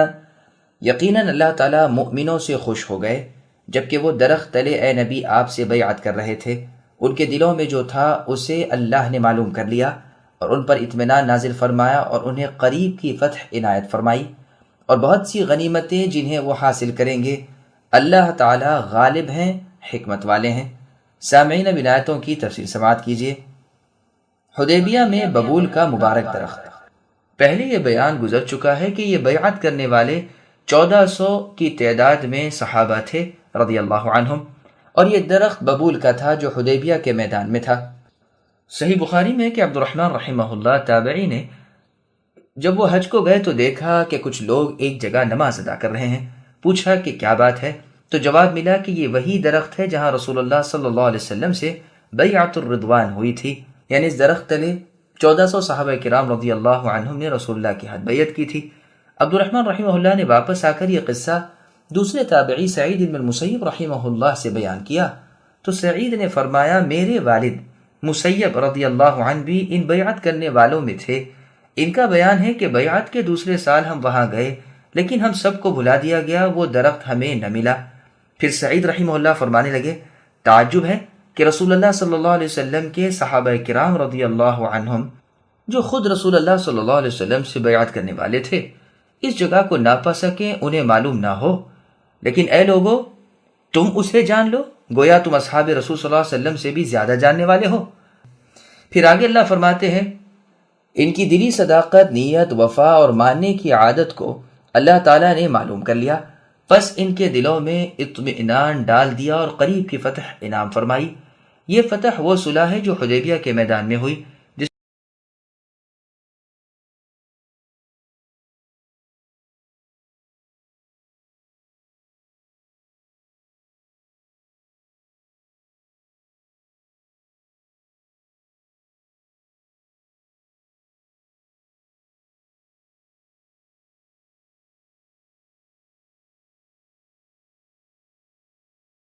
وعدكم الله مغانم كثيرة تأخذونها فعجل لكم هذه وكف أيدي الناس عنكم ولتكون آية للمؤمنين ويهديكم صراطا مستقيما وأخرى لم تقدروا عليها قد أحاط الله بها وكان الله على كل شيء قديرا ولو قاتلكم الذين كفروا لولوا الأدبار ثم لا يجدون وليا ولا نصيرا سنة الله التي قد خلت من قبل ولن تجد لسنة الله تبديلا وهو الذي كف أيديهم عنكم وأيديكم عنهم ببطن مكة من بعد أن أظفركم عليهم وكان الله بما تعملون بصيرا۔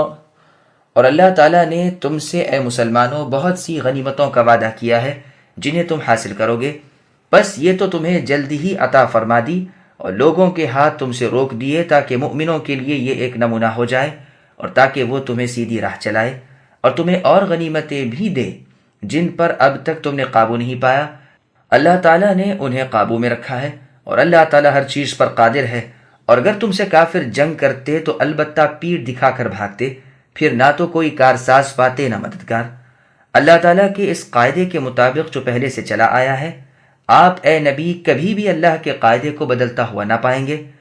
وہی اللہ تو ہے جس نے خاص مکے میں کافروں کے ہاتھوں کو تم سے اے مسلمانوں اور تمہارے ہاتھوں کو ان سے یعنی کفار سے روک لیا، اس کے بعد کہ اللہ نے تمہیں ان پر فتح یاب کر دیا تھا۔ تم جو کچھ کر رہے ہو اللہ تعالیٰ اسے دیکھ رہے ہیں۔ سامعین، اب آیتوں کی تفصیل سماعت کیجیے۔ معاہدہ حدیبیہ کی دفعات اور کافروں کا اشتعال۔ ان بہت سی غنیمتوں سے مراد رسول اللہ کے زمانے اور آپ کے بعد کے زمانے کی سب غنیمتیں ہیں۔ جلدی کی غنیمت سے مراد خیبر کی غنیمت ہے اور حدیبیہ کی صلح ہے۔ اللہ تعالیٰ کا ایک احسان یہ بھی ہے کہ کفار کے بد ارادوں کو اللہ نے پورے نہ ہونے دیا، نہ مکے کے کافروں کے، نہ ان منافقوں کے جو آپ کے ساتھ اے نبی پیچھے مدینے میں رہے تھے، نہ یہ تم پر حملہ ور ہو سکے، نہ وہ تمہارے بال بچوں کو کچھ ستا سکے۔ یہ اس لیے کہ مسلمان اس سے عبرت حاصل کریں اور جان لیں کہ اصل حافظ و ناصر اللہ ہی ہے۔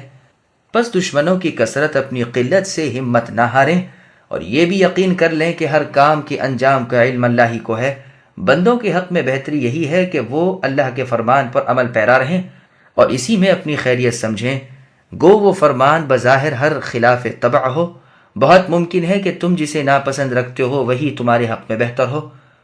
وہ اللہ تعالیٰ تمہیں تمہاری حکم بجاوری اور اتباع رسول اور سچی جانثاری کے عوض راہ مستقیم دکھائیں گے اور دیگر غنیمتیں اور فتح مندیاں بھی عطا فرمائیں گے جو تمہارے بس کی نہیں، لیکن اللہ تعالیٰ خود تمہاری مدد کریں گے اور ان مشکلات کو تم پر آسان کر دیں گے۔ سب چیزیں اللہ کے بس میں ہیں۔ وہ اپنا ڈر رکھنے والے بندوں کو ایسی جگہ سے روزیاں پہنچاتے ہیں جو کسی کے خیال میں تو کیا خود ان کے اپنے خیال میں بھی نہ ہو۔ اس غنیمت سے مراد خیبر کی غنیمت ہے جس کا وعدہ صلح حدیبیہ میں پنہا تھا، یا مکے کی فتح ہے، یا فارس و روم کے مال ہیں، یا وہ تمام فتوحات ہیں جو قیامت تک مسلمانوں کو حاصل ہوں گی۔ پھر اللہ تعالیٰ مسلمانوں کو خوشخبری سناتے ہیں کہ وہ کفار سے مرعوب اور خوف زدہ نہ ہوں۔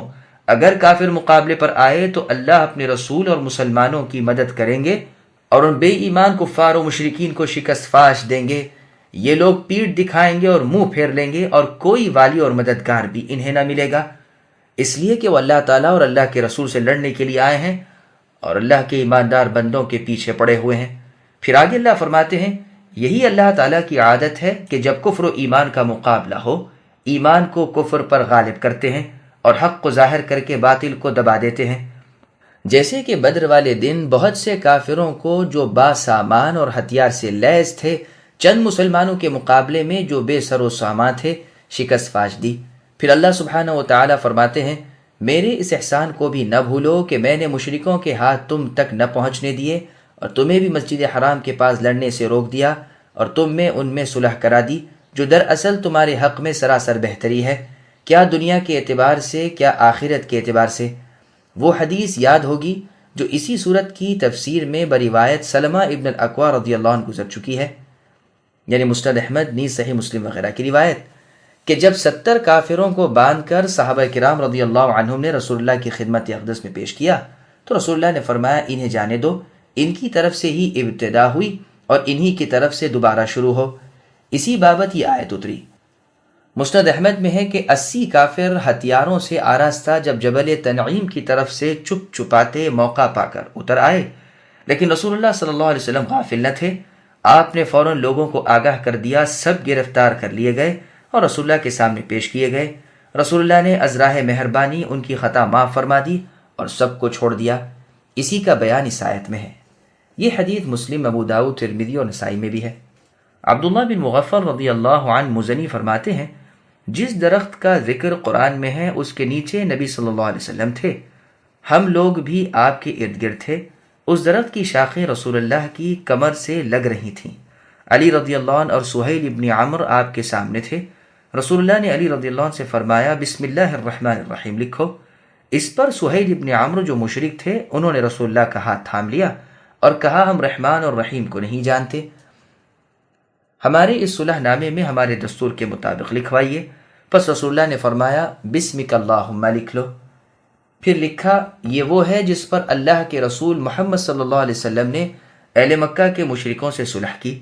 اس پر پھر سہیل نے آپ کا ہاتھ تھام کر کہا اگر آپ رسول اللہ ہی ہیں تو پھر ہم نے بڑا ظلم کیا، اس صلح نامے میں وہی لکھوائیے جو ہم میں مشہور ہے۔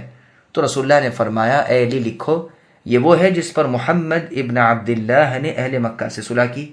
اتنے میں 30 نوجوان کفار ہتھیار بند آ پڑے۔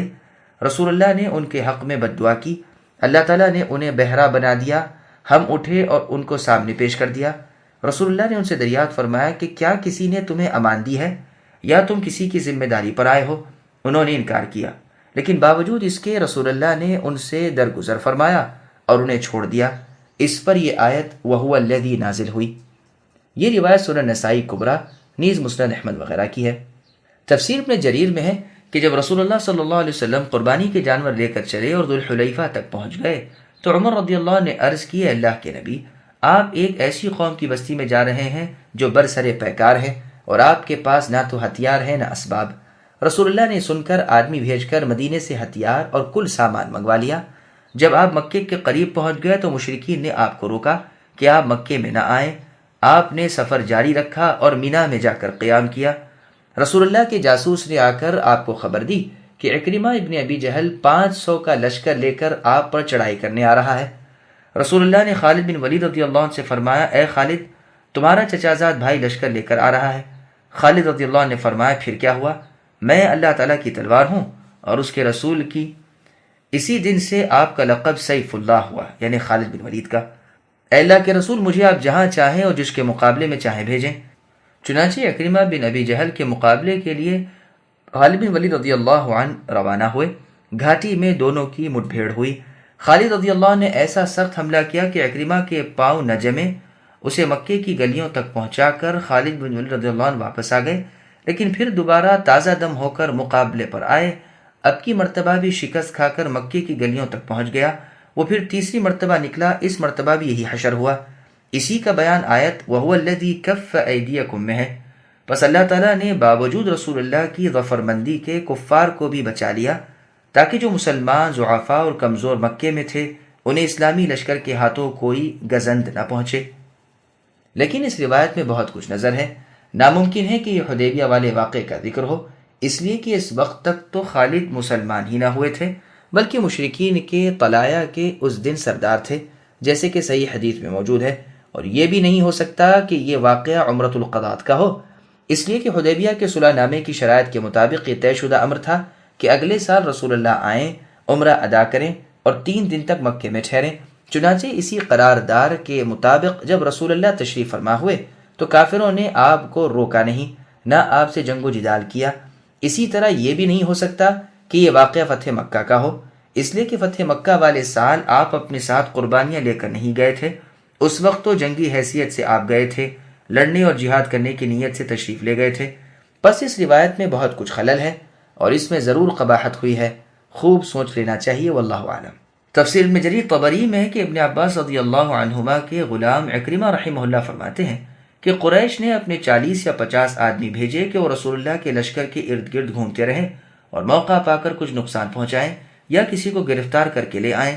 یہاں یہ سارے کے سارے پکڑ لیے گئے، لیکن پھر رسول اللہ نے انہیں معاف فرما دیا اور سب کو چھوڑ دیا۔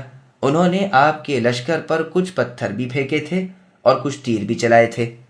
یہ بھی مروی ہے کہ ایک صحابی جنہیں ابن زینم کہا جاتا تھا حدیبیہ کے ایک ٹیلے پر چڑھے تھے۔ مشرکین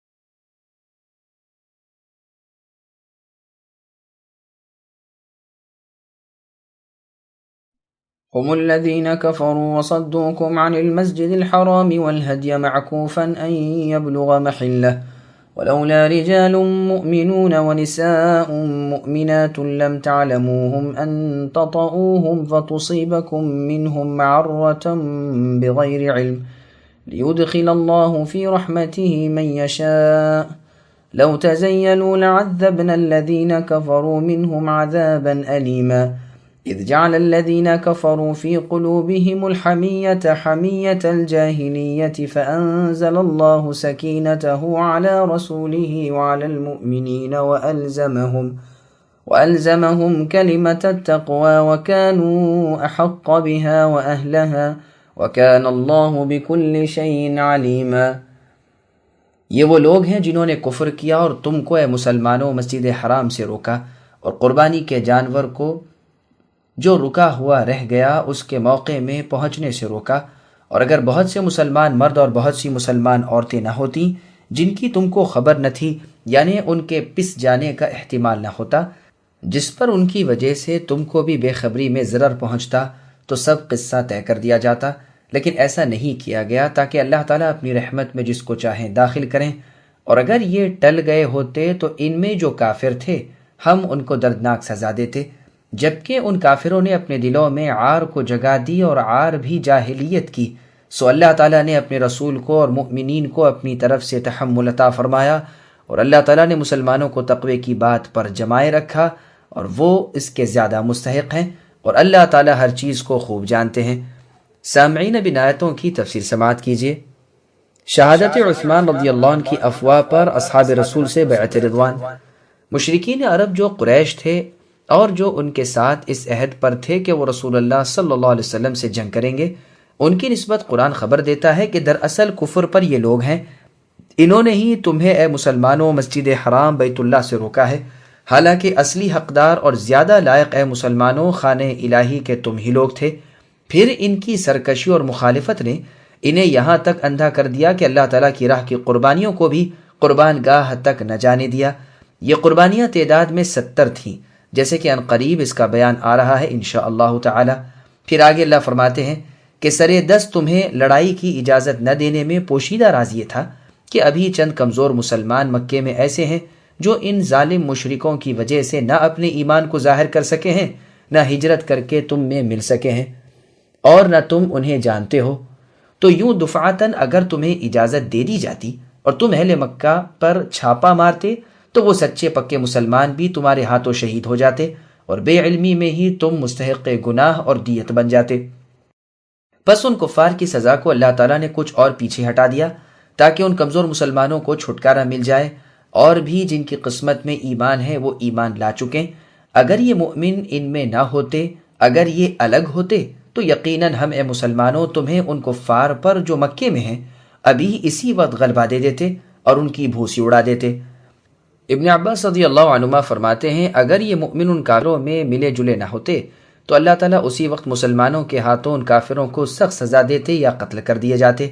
پھر آگے اللہ فرماتے ہیں جبکہ یہ کافر اپنے دلوں میں غیرت و حمیت جاہلیت کو جما چکے تھے، صلح نامے میں بسم اللہ الرحمن الرحیم لکھنے سے انکار کر دیا، رسول اللہ صلی اللہ علیہ وسلم کے نام یعنی محمد کے ساتھ لفظ رسول اللہ لکھوانے پر انکار کیا، پس اللہ تعالیٰ نے اس وقت اپنے نبی اور مؤمنوں کے دل کھول دیے، ان پر اپنی سکینت نازل فرما کر انہیں مضبوط کر دیا، اور تقوی کے کلمے پر انہیں جما دیا، یعنی لا الہ الا اللہ پر۔ یہ روایت مسند احمد کی ہے، جیسے ابن عباس رضی اللہ عنہما کا فرمان ہے اور جیسے کہ مسند احمد کی مرفوع حدیث میں موجود ہے۔ ابن ابی حاتم میں ہے رسول اللہ صلی اللہ علیہ وسلم فرماتے ہیں مجھے حکم کیا گیا ہے کہ میں لوگوں سے جہاد کرتا رہوں جب تک کہ وہ لا الہ الا اللہ نہ کہہ لیں۔ جس نے لا الہ الا اللہ کہہ لیا اس نے مجھ سے اپنے مال کو اور اپنی جان کو بچا لیا، مگر بوجہ حق اسلام کے، اور اس کا حساب اللہ تعالیٰ کے ذمے ہے۔ اللہ تعالیٰ نے اسے اپنی کتاب میں نازل فرمایا۔ ایک قوم کی مذمت بیان کرتے ہوئے اللہ نے سورہ صافات کی آیت نمبر 35 میں فرمایا انہم کانوا اذا قیل لهم لا الہ الا اللہ یستکبرون، یعنی ان سے کہا جاتا تھا کہ بجوز اللہ کے کوئی عبادت کے لائق نہیں تو یہ تکبر کرتے تھے۔ اور اللہ تعالیٰ جل ثناؤہ نے یہاں ان کی تعریف بیان کرتے ہوئے یہ بھی فرمایا کہ یہی اس کے زیادہ حقدار یا یہی اس کے قابل بھی تھے۔ یہ کلمہ لا الہ الا اللہ محمد الرسول اللہ ہے، ان کفار نے اس سے تکبر کیا اور مشرکین قریش نے اسی سے حدیبیہ والے دن تکبر کیا. پھر بھی رسول اللہ صلی اللہ علیہ وسلم نے ان سے ایک مدت معینہ تک کے لیے صلح نامہ مکمل کر لیا. ابن جریر کی تفسیر میں بھی یہ حدیث انہی زیادتیوں کے ساتھ مروی ہے، لیکن بظاہر یہ معلوم ہوتا ہے کہ یہ پچھلے جملے راوی کے اپنے ہیں، یعنی امام زہری رحمہ اللہ کا اپنا قول ہے جو اس طرح بیان کیا گیا ہے کہ گویا حدیث میں ہی ہے. مجاہد رحمہ اللہ فرماتے ہیں اس سے مراد اخلاص ہے. عطا رحمہ اللہ فرماتے ہیں وہ کلمہ یہ ہے لا الہ الا اللہ وحدہ لا شریک لہ لہ الملک ولہ الحمد وہو علی کل شیء قدیر. ابن عباس رضی اللہ عنہما فرماتے ہیں اس سے مراد اللہ رب العزت کی وحدانیت کی شہادت ہے جو تمام تقوی کی جڑ ہے. سعید بن جبیر رحمہ اللہ فرماتے ہیں اس سے مراد لا الہ الا اللہ بھی ہے اور جہاد فی سبیل اللہ بھی ہے. عطا خراسانی رحمہ اللہ فرماتے ہیں کلمہ تقوی لا الہ الا اللہ محمد رسول اللہ ہے. زہری رحمہ اللہ فرماتے ہیں بسم اللہ الرحمن الرحیم مراد ہے. قتادہ رحمہ اللہ فرماتے ہیں لا الہ الا اللہ ہے. یہ سبھی اقوال مراد ہو سکتے ہیں واللہ اعلم. پھر فرماتے ہیں اللہ تعالیٰ ہر چیز کو بخوبی جاننے والے ہیں. اللہ کو معلوم ہے کہ خیر کا مستحق کون ہے اور کون شر کا مستحق ہے. ابی بن کعب رضی اللہ عنہ کی قراءت اس طرح ہے اذ جعل الذین کفروا فی قلوبہم الحمیۃ حمیۃ الجاہلیۃ ولو حمیتم کما حموا الفسد المسجد الحرام. یعنی کافروں نے جس وقت اپنے دل میں جاہلانہ ضد پیدا کر لی، اگر اس وقت تم بھی اے مسلمانوں ان کی طرح ضد پر آ جاتے تو نتیجہ یہ ہوتا کہ مسجد حرام میں فساد برپا ہو جاتا. جب عمر رضی اللہ عنہ کو ابی بن کعب رضی اللہ عنہ کی اس قرات کی خبر پہنچی تو بہت تیز ہوئے، لیکن ابی رضی اللہ عنہ نے فرمایا یہ تو آپ کو بھی معلوم ہوگا کہ میں رسول اللہ صلی اللہ علیہ وسلم کے پاس آتا جاتا رہتا تھا اور جو کچھ اللہ تعالیٰ رسول اللہ کو سکھاتے تھے آپ اس میں سے مجھے بھی سکھاتے تھے. اس پر عمر فاروق رضی اللہ عنہ نے فرمایا آپ علم اور قرآن دان ہیں، آپ کو جو کچھ اللہ تعالیٰ نے اور اس کے رسول نے سکھایا وہ پڑھیے اور سکھائیے. یہ روایت سنن نسائی کی ہے. ان حدیثوں کا بیان جن میں حدیبیہ کا قصہ اور صلح کا واقعہ ہے. مسند احمد میں ہے مسور ابن مخرمہ رضی اللہ عنہ اور مروان بن حکم فرماتے ہیں رسول اللہ صلی اللہ علیہ وسلم زیارت بیت اللہ کے ارادے سے چلے. آپ کا ارادہ جنگ کا نہ تھا. 70 اونٹ قربانی کے آپ کے ساتھ تھے. کل ساتھی آپ کے ساتھ 700 تھے. ایک اونٹ 10 آدمیوں کی طرف سے تھا. آپ جب عصفان پہنچے تو بشر بن سفیان کعبی نے آپ کو خبر دی کہ اللہ کے رسول قریشیوں نے آپ کے آنے کی خبر پا کر مقابلے کی تیاریاں کر لی ہیں. انہوں نے اونٹوں کے چھوٹے چھوٹے بچے بھی اپنے ساتھ لے لیے ہیں اور چیتے کی کھالیں پہن لی ہیں اور عہد و پیما کر لیے ہیں کہ وہ آپ کو اس طرح جبرن مکے میں نہیں آنے دیں گے.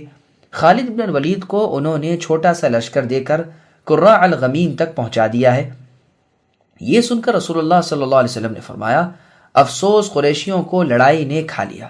کتنی اچھی بات تھی کہ وہ مجھے اور لوگوں کو چھوڑ دیتے.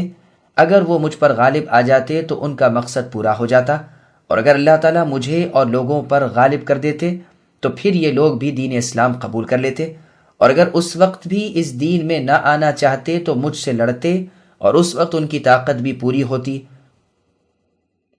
قریشیوں نے کیا سمجھ رکھا ہے؟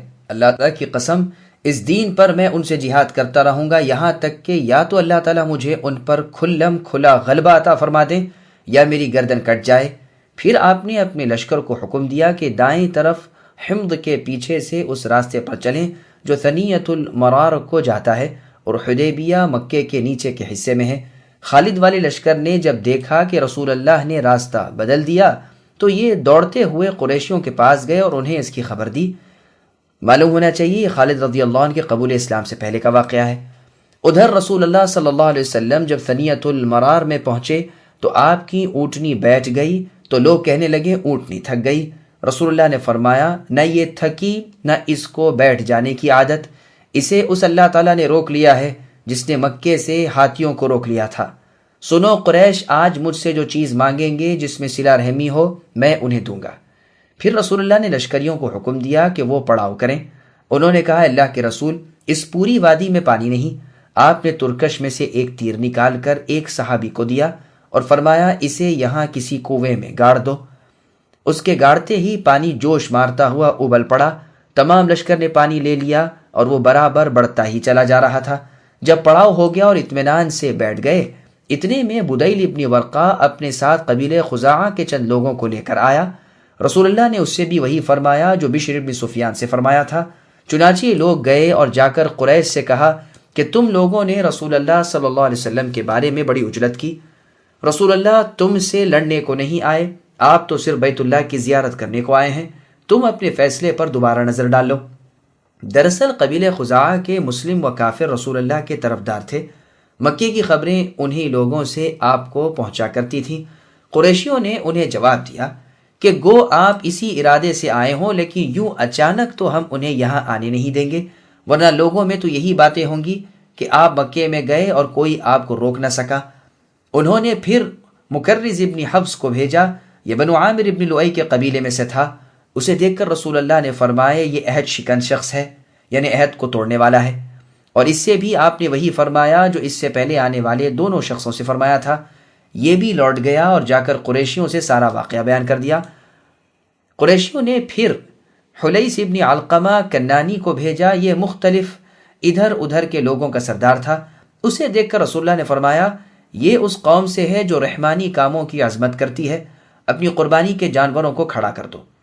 اس نے جو دیکھا کہ ہر طرف سے قربانی کے نشاندار جانور آ جا رہے ہیں اور بوجہ رک جانے کے ان کے بال اڑے ہوئے ہیں، تو یہ وہیں سے بغیر رسول اللہ کے پاس آئے، لوٹ گیا اور جا کر قریش مکہ سے کہا کہ اللہ تعالیٰ جانتے ہیں تمہیں حلال نہیں کہ تم انہیں بیت اللہ سے روکو، اللہ تعالیٰ کے نام کے جانور قربان گاہ سے رکے کھڑے ہیں، یہ سخت ظلم ہے، اتنے دن رکے رہنے سے ان کے بال تک اڑ گئے ہیں، میں اپنی آنکھوں دیکھ آ رہا ہوں۔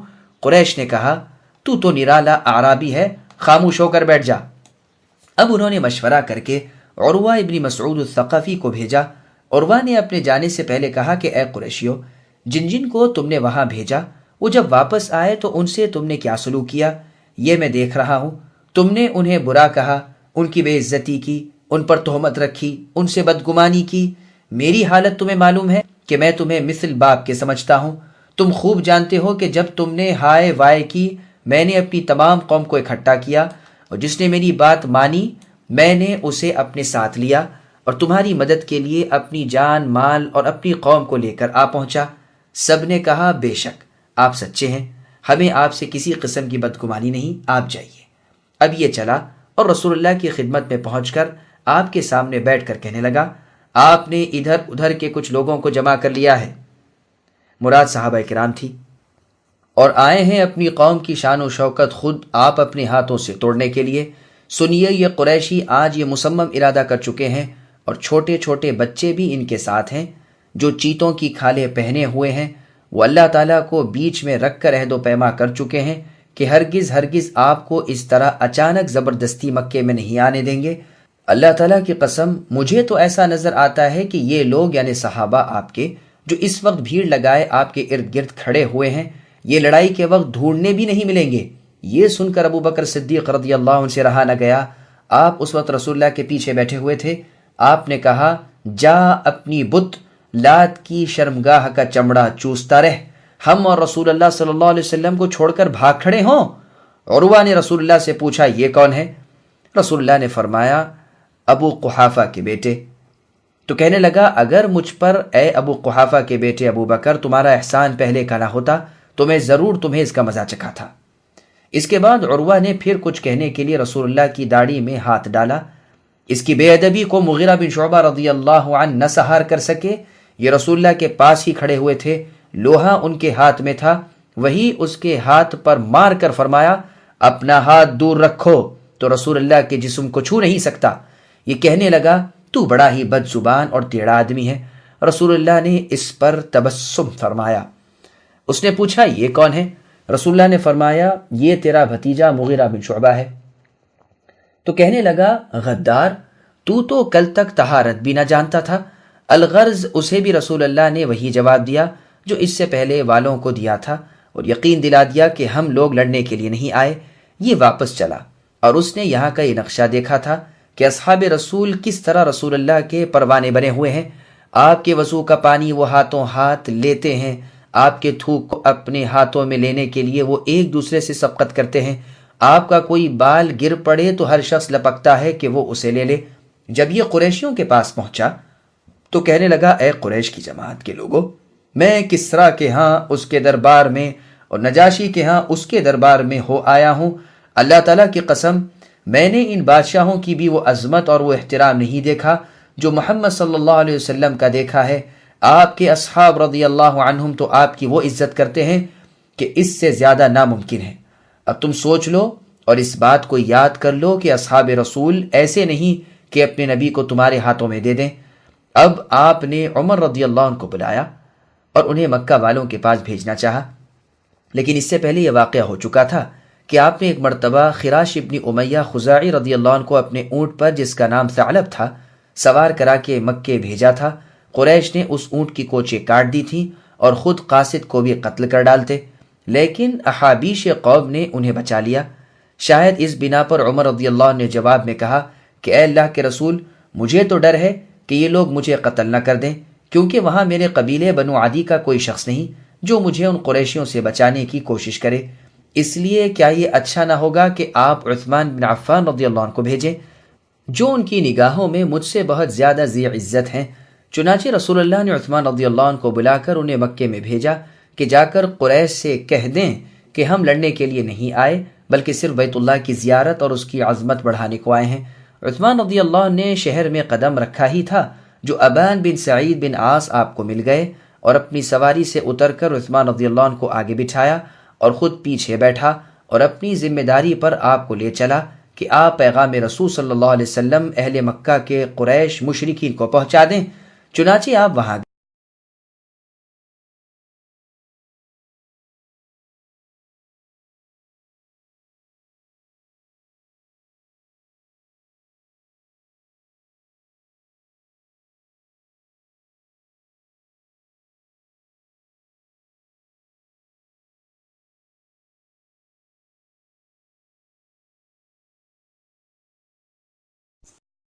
زہری رحمہ اللہ کی روایت میں ہے کہ پھر قریشیوں نے سہیل ابن عمرو کو آپ کے پاس بھیجا کہ جا کر صلح کر لو، لیکن یہ ضروری ہے کہ اس سال آپ مکے میں نہیں آ سکتے تاکہ عرب ہمیں تانا نہ دے سکیں کہ وہ آئے اور تم روک نہ سکے۔ چنانچہ سہیل یہ سفارت لے کر چلا۔ جب رسول اللہ نے اسے دیکھا تو فرمایا معلوم ہوتا ہے کہ قریشیوں کا ارادہ اب صلح کا ہو گیا جو اسے بھیجا ہے۔ اس نے رسول اللہ سے باتیں شروع کی اور دیر تک سوال و جواب اور بات چیت ہوتی رہی۔ شرائط صلح طے ہو گئے، صرف لکھنا باقی رہا۔ عمر رضی اللہ عنہ دوڑے ہوئے ابو بکر صدیق رضی اللہ عنہ کے پاس گئے اور فرمانے لگے کیا ہم مسلمان نہیں ہیں؟ کیا یہ لوگ مشرک نہیں ہیں؟ آپ نے جواب دیا کہ ہاں۔ تو کہا پھر کیا وجہ ہے کہ ہم دینی معاملات میں اتنی کمزوری دکھائیں؟ صدیق رضی اللہ عنہ نے فرمایا عمر، اللہ کے رسول صلی اللہ علیہ وسلم کی رکاب تھامے رہو، آپ صلی اللہ علیہ وسلم اللہ کے سچے رسول ہیں۔ عمر رضی اللہ عنہ سے پھر بھی صبر نہ ہو سکا، خود رسول اللہ صلی اللہ علیہ وسلم کی خدمت میں حاضر ہو کر اسی طرح کہا۔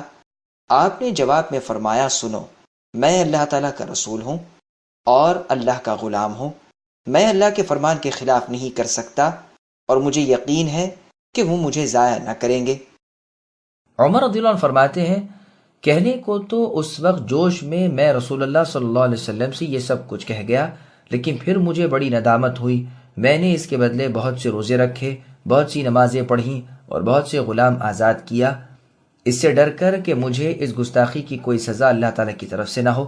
رسول اللہ صلی اللہ علیہ وسلم نے علی رضی اللہ عنہ کو صلح نامہ لکھنے کے لیے بلوایا اور فرمایا لکھو بسم اللہ الرحمن الرحیم۔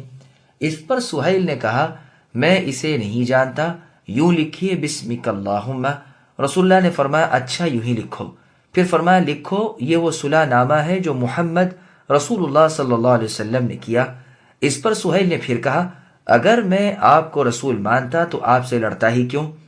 یوں لکھیے کہ یہ وہ صلح نامہ ہے جو محمد ابن عبداللہ اور سہیل ابن عمرو نے کیا، اس بات پر کہ 10 سال تک ہم میں کوئی لڑائی نہ ہوگی، لوگ امن و امان سے رہیں گے، ایک دوسرے سے بچا ہوا رہے گا، اور یہ کہ جو شخص رسول اللہ صلی اللہ علیہ وسلم کے پاس اپنے ولی کی اجازت کے بغیر چلا جائے گا آپ اسے واپس لوٹا دیں گے، اور جو صحابی رسول قریشیوں کے پاس چلا جائے گا وہ اسے نہیں لوٹائیں گے۔ ہم میں آپ میں لڑائیاں بند رہیں گی، صلح قائم رہے گی، کوئی توق و زنجیر قید و بند بھی نہ ہوگی۔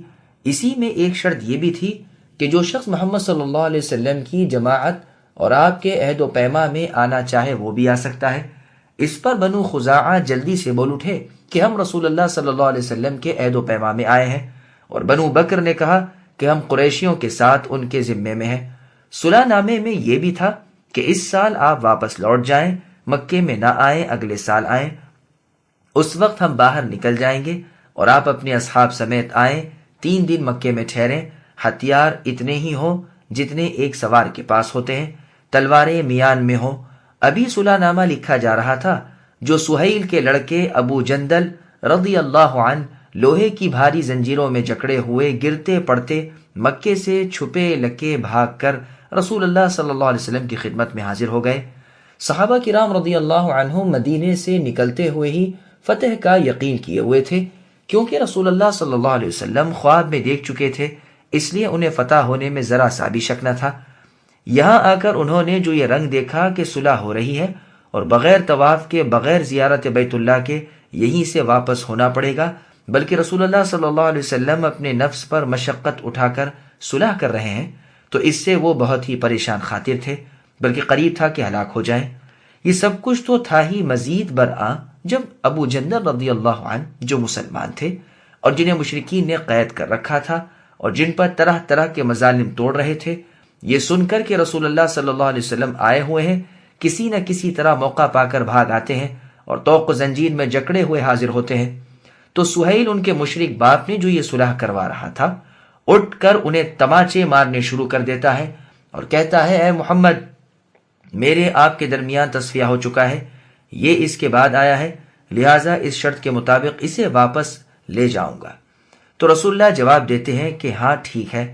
سہیل کھڑا ہوتا ہے اور ابو جندل رضی اللہ عنہ اپنے بیٹے کے گریبان میں ہاتھ ڈال کر گھسیٹتا ہوا انہیں لے کر چلتا ہے۔ ابو جندل رضی اللہ عنہ بلند آواز سے کہتے ہیں، اے مسلمانوں، مجھے مشرکوں کی طرف لوٹا رہے ہو، ہائے یہ مجھ سے میرا دین چھیننا چاہتے ہیں۔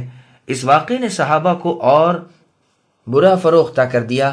رسول اللہ صلی اللہ علیہ وسلم نے ابو جندل رضی اللہ عنہ سے فرمایا، ابو جندل صبر کرو اور نیک نیت رہو اور طلب ثواب میں رہو، نہ صرف تمہارے لیے ہی بلکہ تم جیسے جتنے کمزور مسلمان ہیں ان سب کے لیے اللہ تعالیٰ راستہ نکالنے والے ہیں، اور تم سب کو اسی درد و غم، رنج و علم اور ظلم و ستم سے چھٹانے والے ہیں۔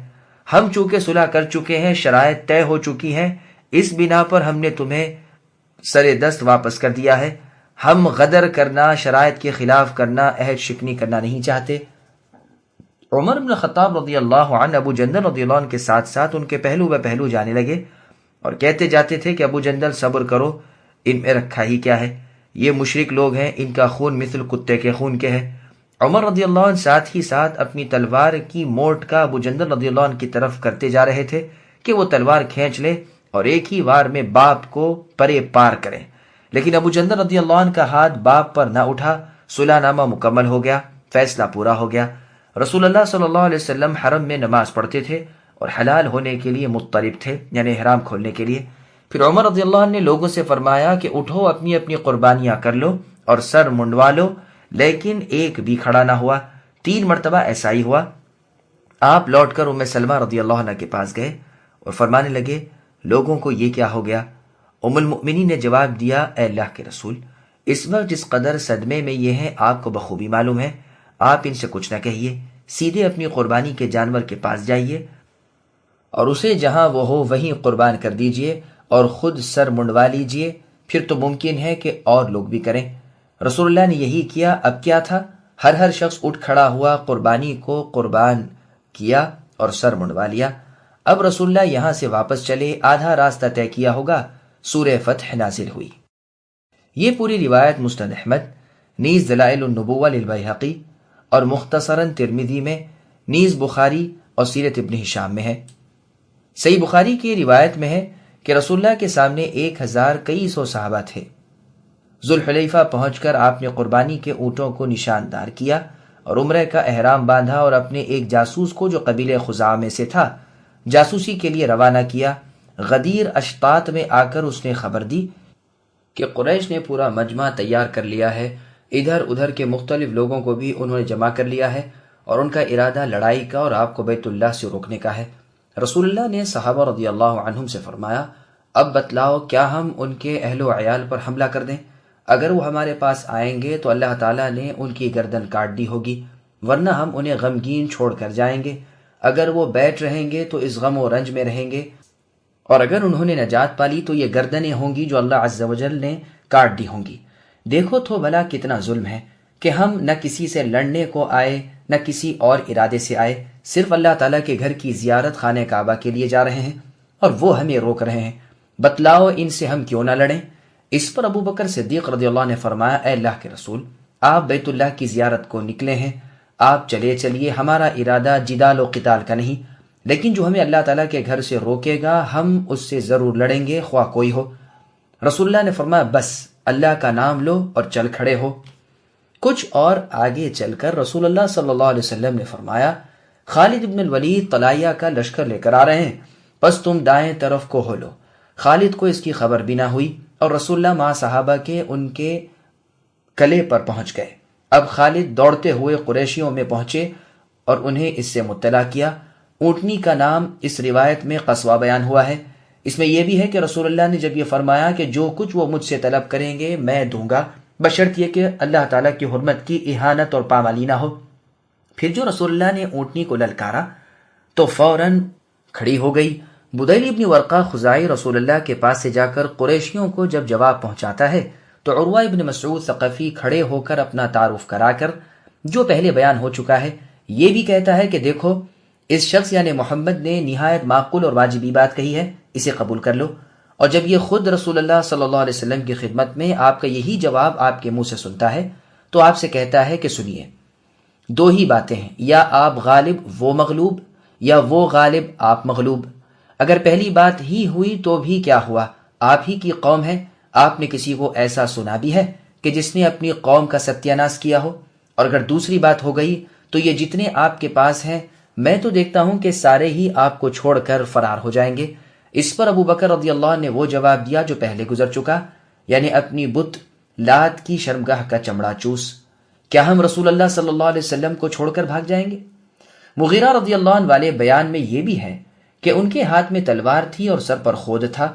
ان کے مارنے پر عروہ نے کہا، غدار، میں نے تو تیری غداری میں تیرا ساتھ دیا تھا۔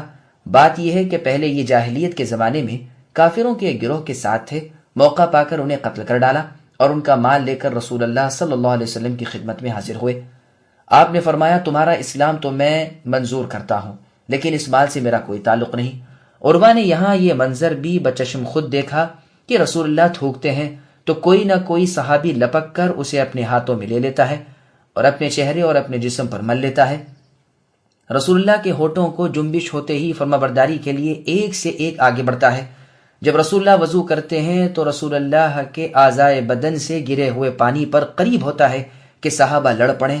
جب آپ بات کرتے ہیں تو بالکل سناٹا ہو جاتا ہے، جو کہیں سے چوں کی آواز بھی سنائی دے۔ حد تعظیم یہ ہے کہ صحابہ آنکھ بھر کر رسول اللہ کے چہرے منور کی طرف تکتے ہی نہیں بلکہ نیچی نگاہوں سے ہر وقت با ادب رہتے ہیں۔ عروہ نے پھر واپس آ کر یہی حال قریشیوں کو سنایا اور کہا کہ محمد جو انصاف و عدل کی بات پیش کر رہے ہیں اسے مان لو۔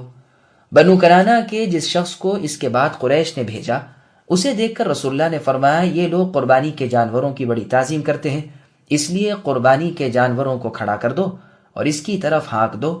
اس نے جو یہ منظر دیکھا، ادھر صحابہ کی زبانی لبیک کی صدائیں سنی تو کہہ اٹھا کہ ان لوگوں کو بیت اللہ سے روکنا نہایت لغو حرکت ہے۔ اس میں یہ بھی ہے کہ مکرس کو دیکھ کر رسول اللہ نے فرمایا، یہ ایک تاجر شخص ہے، ابھی یہ بیٹھا باتیں کر ہی رہا تھا، جو سہیل آ گیا، اسے دیکھ کر رسول اللہ نے اپنے صحابہ سے فرمایا، لو اب کام سہل ہو گیا۔ اس نے جب بسم اللہ الرحمن الرحیم اور آپ کے نام کے ساتھ رسول اللہ لکھنے پر اعتراض کیا تو رسول اللہ نے فرمایا، اللہ کی قسم میں اللہ کا رسول ہی ہوں، گو تم نہ مانو۔ یہ اس بنا پر کہ جب آپ کی اونٹنی بیٹھ گئی تو آپ نے کہہ دیا تھا کہ یہ محرمات الہی کی عزت رکھتے ہوئے قریش مکہ مجھ سے جو کہیں گے میں منظور کر لوں گا۔ آپ نے صلح نامہ لکھواتے ہوئے فرمایا کہ اس سال ہمیں یہ بیت اللہ کی زیارت کر لینے دیں گے، لیکن سہیل نے کہا یہ ہمیں منظور نہیں، ورنہ لوگ کہیں گے کہ ہم دب گئے اور کچھ نہ کر سکے۔ جب یہ شرط ہو رہی تھی کہ جو کافر ان میں سے مسلمان ہو کر رسول اللہ کے پاس چلے جائے آپ اسے واپس دے دیں گے، اس پر مسلمانوں نے سبحان اللہ کہا، یہ کیسے ہو سکتا ہے کہ وہ مسلمان ہو کر آئے اور ہم اسے کافروں کو سونپ دیں؟ یہ باتیں ہو رہی تھیں جو ابو جندل رضی اللہ عنہ اپنی بیڑیوں میں جکڑے ہوئے آ گئے۔ سہیل نے کہا اسے واپس کیجئے۔ رسول اللہ نے فرمایا ابھی تک صلح نامہ مکمل نہیں ہوا، میں اسے کیسے واپس کر دوں؟ سہیل نے کہا پھر تو اللہ کی قسم میں کسی طرح اور کسی شرط پر صلح کرنے میں رضامند نہیں ہوں۔ رسول اللہ نے فرمایا تم خود مجھے خاص اس کی بابت اجازت دے دو۔ سہیل نے کہا میں اس کی اجازت بھی آپ کو نہیں دوں گا۔ آپ نے دوبارہ فرمایا لیکن اس نے پھر بھی انکار کر دیا۔ گو مکرز نے کہا ہاں ہم آپ کو اس کی اجازت دیتے ہیں۔ اس وقت ابو جندل رضی اللہ عنہ نے مسلمانوں سے فریاد کی، ان بیچاروں کو مشرکین بڑی سخت سنگین سزائیں دیا کرتے تھے۔ اس پر عمر رضی اللہ عنہ حاضر ہوئے اور وہ کہا جو پہلے گزر چکا۔ پھر پوچھا کیا آپ نے ہم سے یہ نہیں فرمایا اے اللہ کے رسول کہ ہم بیت اللہ میں جائیں گے اور اس کا طواف بھی کریں گے؟ آپ نے فرمایا ہاں یہ تو میں نے کہا ہے، لیکن یہ تو نہیں کہ یہ اسی سال ہوگا۔ عمر رضی اللہ عنہ نے کہا کہ ہاں یہ تو آپ نے نہیں فرمایا تھا۔ رسول اللہ نے فرمایا بس تو تم وہاں جاؤ گے اور بیت اللہ کا طواف ضرور کرو گے۔ عمر رضی اللہ عنہ فرماتے ہیں میں پھر ابو بکر صدیق رضی اللہ عنہ کے پاس آیا اور وہی کہا جس کا بیان اوپر گزر چکا۔ اس میں اتنا اور ہے کہ کیا محمد صلی اللہ علیہ وسلم اللہ کے رسول نہیں؟ اس کے جواب میں ابو بکر رضی اللہ عنہ نے فرمایا ہاں وہ اللہ کے رسول ہیں۔ پھر میں نے رسول اللہ کی پیش گوئی کا اسی طرح ذکر کیا اور وہی جواب ملا جو ذکر ہوا، جو جواب خود رسول اللہ نے دیا تھا۔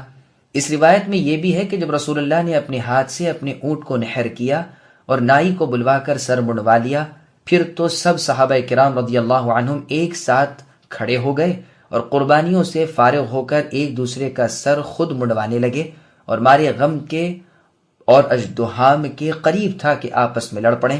اس کے بعد ایمان والی عورتیں رسول اللہ کے پاس آئیں جن کے بارے میں سورہ ممتحنہ کی آیت نمبر 10 یا ایھا الذین آمنوا اذا جاءکم المؤمنات نازل ہوئی، اور عمر رضی اللہ عنہ نے اس حکم کے ماتحت اپنی 2 مشرکہ بیویوں کو اسی دن طلاق دے دی، جن میں سے ایک نے معاویہ بن ابی سفیان رضی اللہ عنہ سے نکاح کر لیا اور دوسری نے صفوان ابن امیہ رضی اللہ عنہ سے نکاح کر لیا۔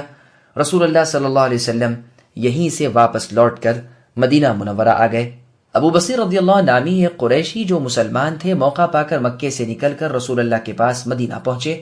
ان کے پیچھے ہی 2 کافر رسول اللہ کی خدمت میں حاضر ہوئے اور عرض کیا کہ عہد نامے کی بنا پر اس شخص کو واپس کیجیے، ہم قریشیوں کے بھیجے ہوئے قاصد ہیں اور ابو بصیر رضی اللہ عنہ کو واپس لینے کے لیے آئے ہیں۔ رسول اللہ نے فرمایا اچھی بات ہے میں اسے واپس کر دیتا ہوں۔ چنانچہ آپ نے ابو بصیر رضی اللہ عنہ کو انہیں سونپ دیا، یہ انہیں لے کر چلے۔ جب ذوالحلیفہ پہنچے اور بے فکری سے وہاں کھجورے کھانے لگے تو ابو بصیر رضی اللہ عنہ نے ان میں سے ایک شخص سے کہا واللہ میں دیکھ رہا ہوں کہ آپ کی تلوار نہایت ہی عمدہ ہے۔ اس نے کہا ہاں بے شک بہت ہی اچھے لوہے کی ہے، میں نے بارہا اس کا تجربہ کر لیا ہے، اس کی کاٹ کا کیا پوچھنا ہے۔ یوں کہتے ہوئے اس نے تلوار میان سے نکال لی۔ ابو بصیر رضی اللہ عنہ نے ہاتھ بڑھا کر کہا ذرا مجھے دکھانا، اس نے دے دی۔ آپ نے ہاتھ میں لیتے ہی تول کر ایک ہی ہاتھ میں اس کافر کا تو کام تمام کیا، دوسرا اس رنگ کو دیکھتے ہی مٹھیاں بند کر کے ایسا بھگٹٹ بھاگا کہ سیدھا مدینے پہنچ کر دم لیا۔ اسے دیکھتے ہی رسول اللہ نے فرمایا یہ بڑی گھبراہٹ میں ہے، کوئی خوفناک منظر دیکھ چکا ہے۔ اتنے میں یہ قریب پہنچ گیا اور دعائیاں دینے لگا کہ اللہ کے رسول میرا ساتھی تو مار ڈالا گیا اور میں بھی اب تھوڑے دم کا ہی مہمان ہوں، دیکھیے وہ آیا۔ اتنے میں ابو بصیر رضی اللہ عنہ پہنچ گئے اور عرض کرنے لگے اللہ کے رسول اللہ تعالیٰ نے آپ کے ذمے کو پورا کر دیا ہے، آپ نے اپنے وعدے کے مطابق مجھے ان کے حوالے کر دیا، اب یہ اللہ تعالیٰ کی کریمی ہے کہ اللہ نے مجھے ان سے رہائی دلوائی۔ رسول اللہ نے فرمایا افسوس یہ کیسا شخص ہے، یہ تو لڑائی کی آگ کو بھڑکانے والا ہے، کاش کہ کوئی اسے سمجھائی دیتا۔ یہ سنتے ہی ابو بصیر رضی اللہ عنہ چونک گئے کہ معلوم ہوتا ہے آپ شاید مجھے دوبارہ مشرکین کے حوالے کر دیں گے۔ یہ سوچتے ہی رسول اللہ کے پاس سے چلے گئے، مدینے کو الوداع کہا اور لمبے قدموں سمندر کے کنارے کی طرف چل دیے اور وہیں بود و باش اختیار کر لی۔ یہ واقعہ مشہور ہو گیا۔ ادھر سے ابو جندل ابن سہیل رضی اللہ عنہ جنہیں حدیبیہ میں اسی طرح رسول اللہ نے واپس کیا تھا، وہ بھی موقع پا کر پھر مکے سے بھاگ کھڑے ہوئے اور براہ راست ابو بصیر رضی اللہ عنہ کے پاس چلے آئے۔ اب یہ ہوا کہ مشرکین قریش میں سے جو بھی ایمان قبول کرتا سیدھا ابو بصیر رضی اللہ عنہ کے پاس آ جاتا اور یہیں رہتا سہتا۔ یہاں تک کہ ایک خاصی معقول جماعت ایسے ہی لوگوں کی یہاں جمع ہو گئی اور انہوں نے یہ کرنا شروع کیا کہ قریشیوں کا جو قافلہ شام کی طرف جانے کے لیے نکلتا یہ اس سے جنگ کرتے، جس میں قریشی کفار قتل بھی ہوئے اور ان کے مال بھی ان مہاجر مسلمانوں کے ہاتھ لگے، یہاں تک کہ قریشی تنگ آ گئے۔ بالآخر انہوں نے پیغمبر اسلام محمد صلی اللہ علیہ وسلم کی خدمت میں آدمی بھیجا کہ ہم آپ کو اللہ کا واسطہ دیتے ہیں، ہم پر رحم و کرم کیجئے، ان لوگوں کو وہاں سے اپنے پاس بلوا لیجئے، ہم ان سب سے دستبردار ہوتے ہیں، ان میں سے جو بھی آپ کے پاس آ جائے وہ امن میں ہے، ہم آپ کو اپنی رشتہ داریاں یاد دلاتے ہیں اور اللہ تعالیٰ کا واسطہ دیتے ہیں کہ انہیں اپنے پاس بلوا لیجئے۔ چنانچہ رسول اللہ صلی اللہ علیہ وسلم نے اس درخواست کو منظور فرما لیا اور ان حضرات کے پاس آدمی بھیج کر سب کو بلوا لیا، اور اللہ عز و جل نے آیت وَهُوَ الَّذِي كَفَّ أَيْدِيَهُمْ نازل فرمائی۔ ان کفار کی حمیت جاہلیت یہ تھی کہ انہوں نے بسم اللہ الرحمن الرحیم نہ لکھنے دی، رسول اللہ کے نام کے ساتھ رسول اللہ نہ لکھنے دیا، آپ کو بیت اللہ کی زیارت نہ کرنے دی۔ یہ روایت صحیح بخاری، سنن ابی داود، مسند احمد وغیرہ کی ہے۔ صحیح بخاری کی کتاب التفسیر میں ہے، حبیب ابن ابو ثابت رحمہ اللہ کہتے ہیں، میں ابو وائل کے پاس گیا تاکہ ان سے پوچھوں، انہوں نے کہا ہم صفین میں تھے۔ ایک شخص نے کہا کیا تو نے انہیں نہیں دیکھا کہ وہ کتاب اللہ کی طرف بلائے جاتے ہیں؟ پس علی رضی اللہ عنہ نے فرمایا ہاں۔ پس سہیل ابن حنیف رضی اللہ عنہ نے کہا اپنی جانوں پر تہمت رکھو، ہم نے اپنے تئیں حدیبیہ والے دن دیکھا، یعنی اس صلح کے موقع پر جو نبی صلی اللہ علیہ وسلم اور مشرکین کے درمیان ہوئی تھی، اگر ہماری رائے لڑنے کی ہوتی تو ہم یقیناً لڑتے۔ عمر رضی اللہ نے آ کر کہا کہ کیا ہم حق پر اور وہ کفار و مشرکین باطل پر نہیں؟ رسول اللہ نے فرمایا ہاں۔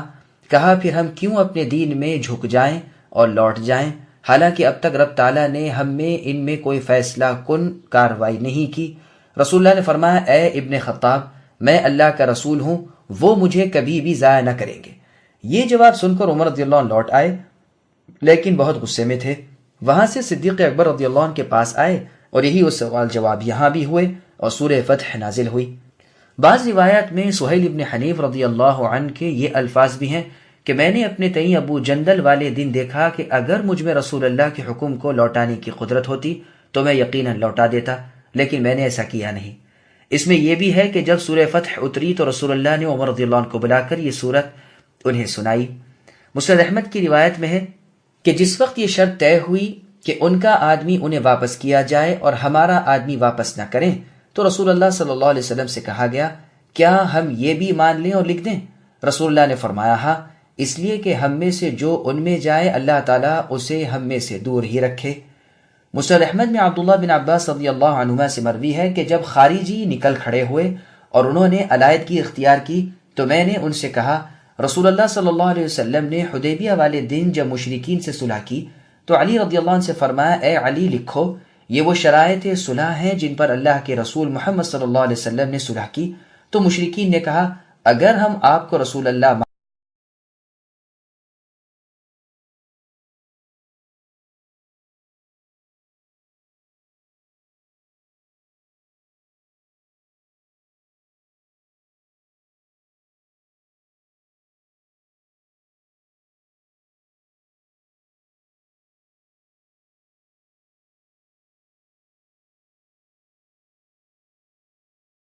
لقد صدق الله رسوله الرؤيا بالحق لتدخلن المسجد الحرام إن شاء الله آمنين محلقين رؤوسكم ومقصرين لا تخافون فعلم ما لم تعلموا فجعل من دون ذلك فتحا قريبا هو الذي أرسل رسوله بالهدى ودين الحق ليظهره على الدين كله وكفى بالله شهيدا۔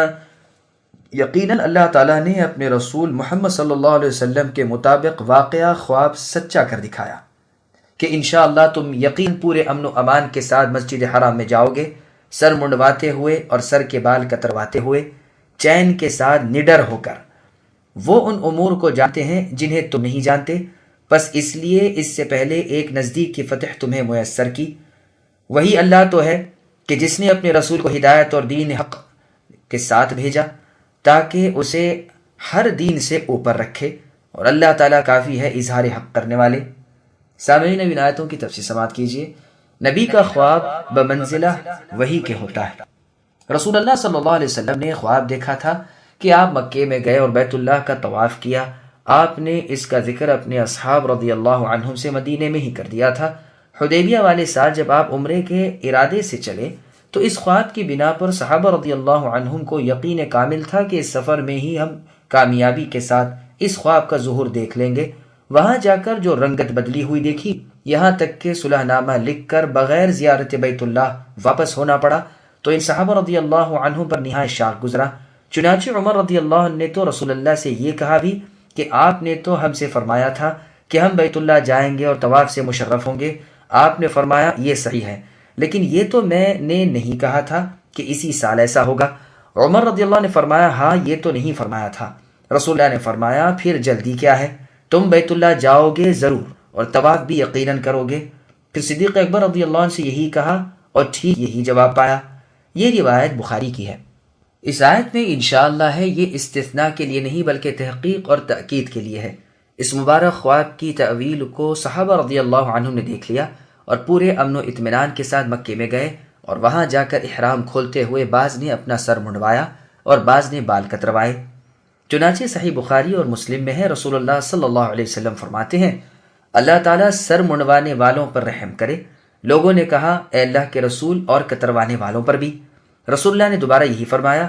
پھر لوگوں نے وہی کہا۔ آخر تیسری یا چوتھی دفعہ میں رسول اللہ نے کتروانے والوں کے لیے بھی رحم کی دعا کی۔ پھر فرمایا بے خوف ہو کر، یعنی مکے میں جاتے وقت بھی امن و امان سے ہوگے اور مکے کا قیام بھی بے خوفی کا ہوگا۔ چنانچہ عمرہ قضاء میں یہی ہوا۔ یہ عمرہ ذی القعدہ سن 7 ہجری میں ہوا تھا۔ حدیبیہ سے رسول اللہ ذی القعدہ کے مہینے میں لوٹے۔ ذی الحجہ اور محرم تو مدینے میں قیام رہا۔ سفر میں خیبر کی طرف گئے۔ اس کا کچھ حصہ تو ازروئے جنگ فتح ہوا اور کچھ حصہ ازروئے صلح مسخر ہوا۔ یہ بہت بڑا علاقہ تھا۔ اس میں کھجوروں کے باغات اور کھیتیاں بکثرت تھیں۔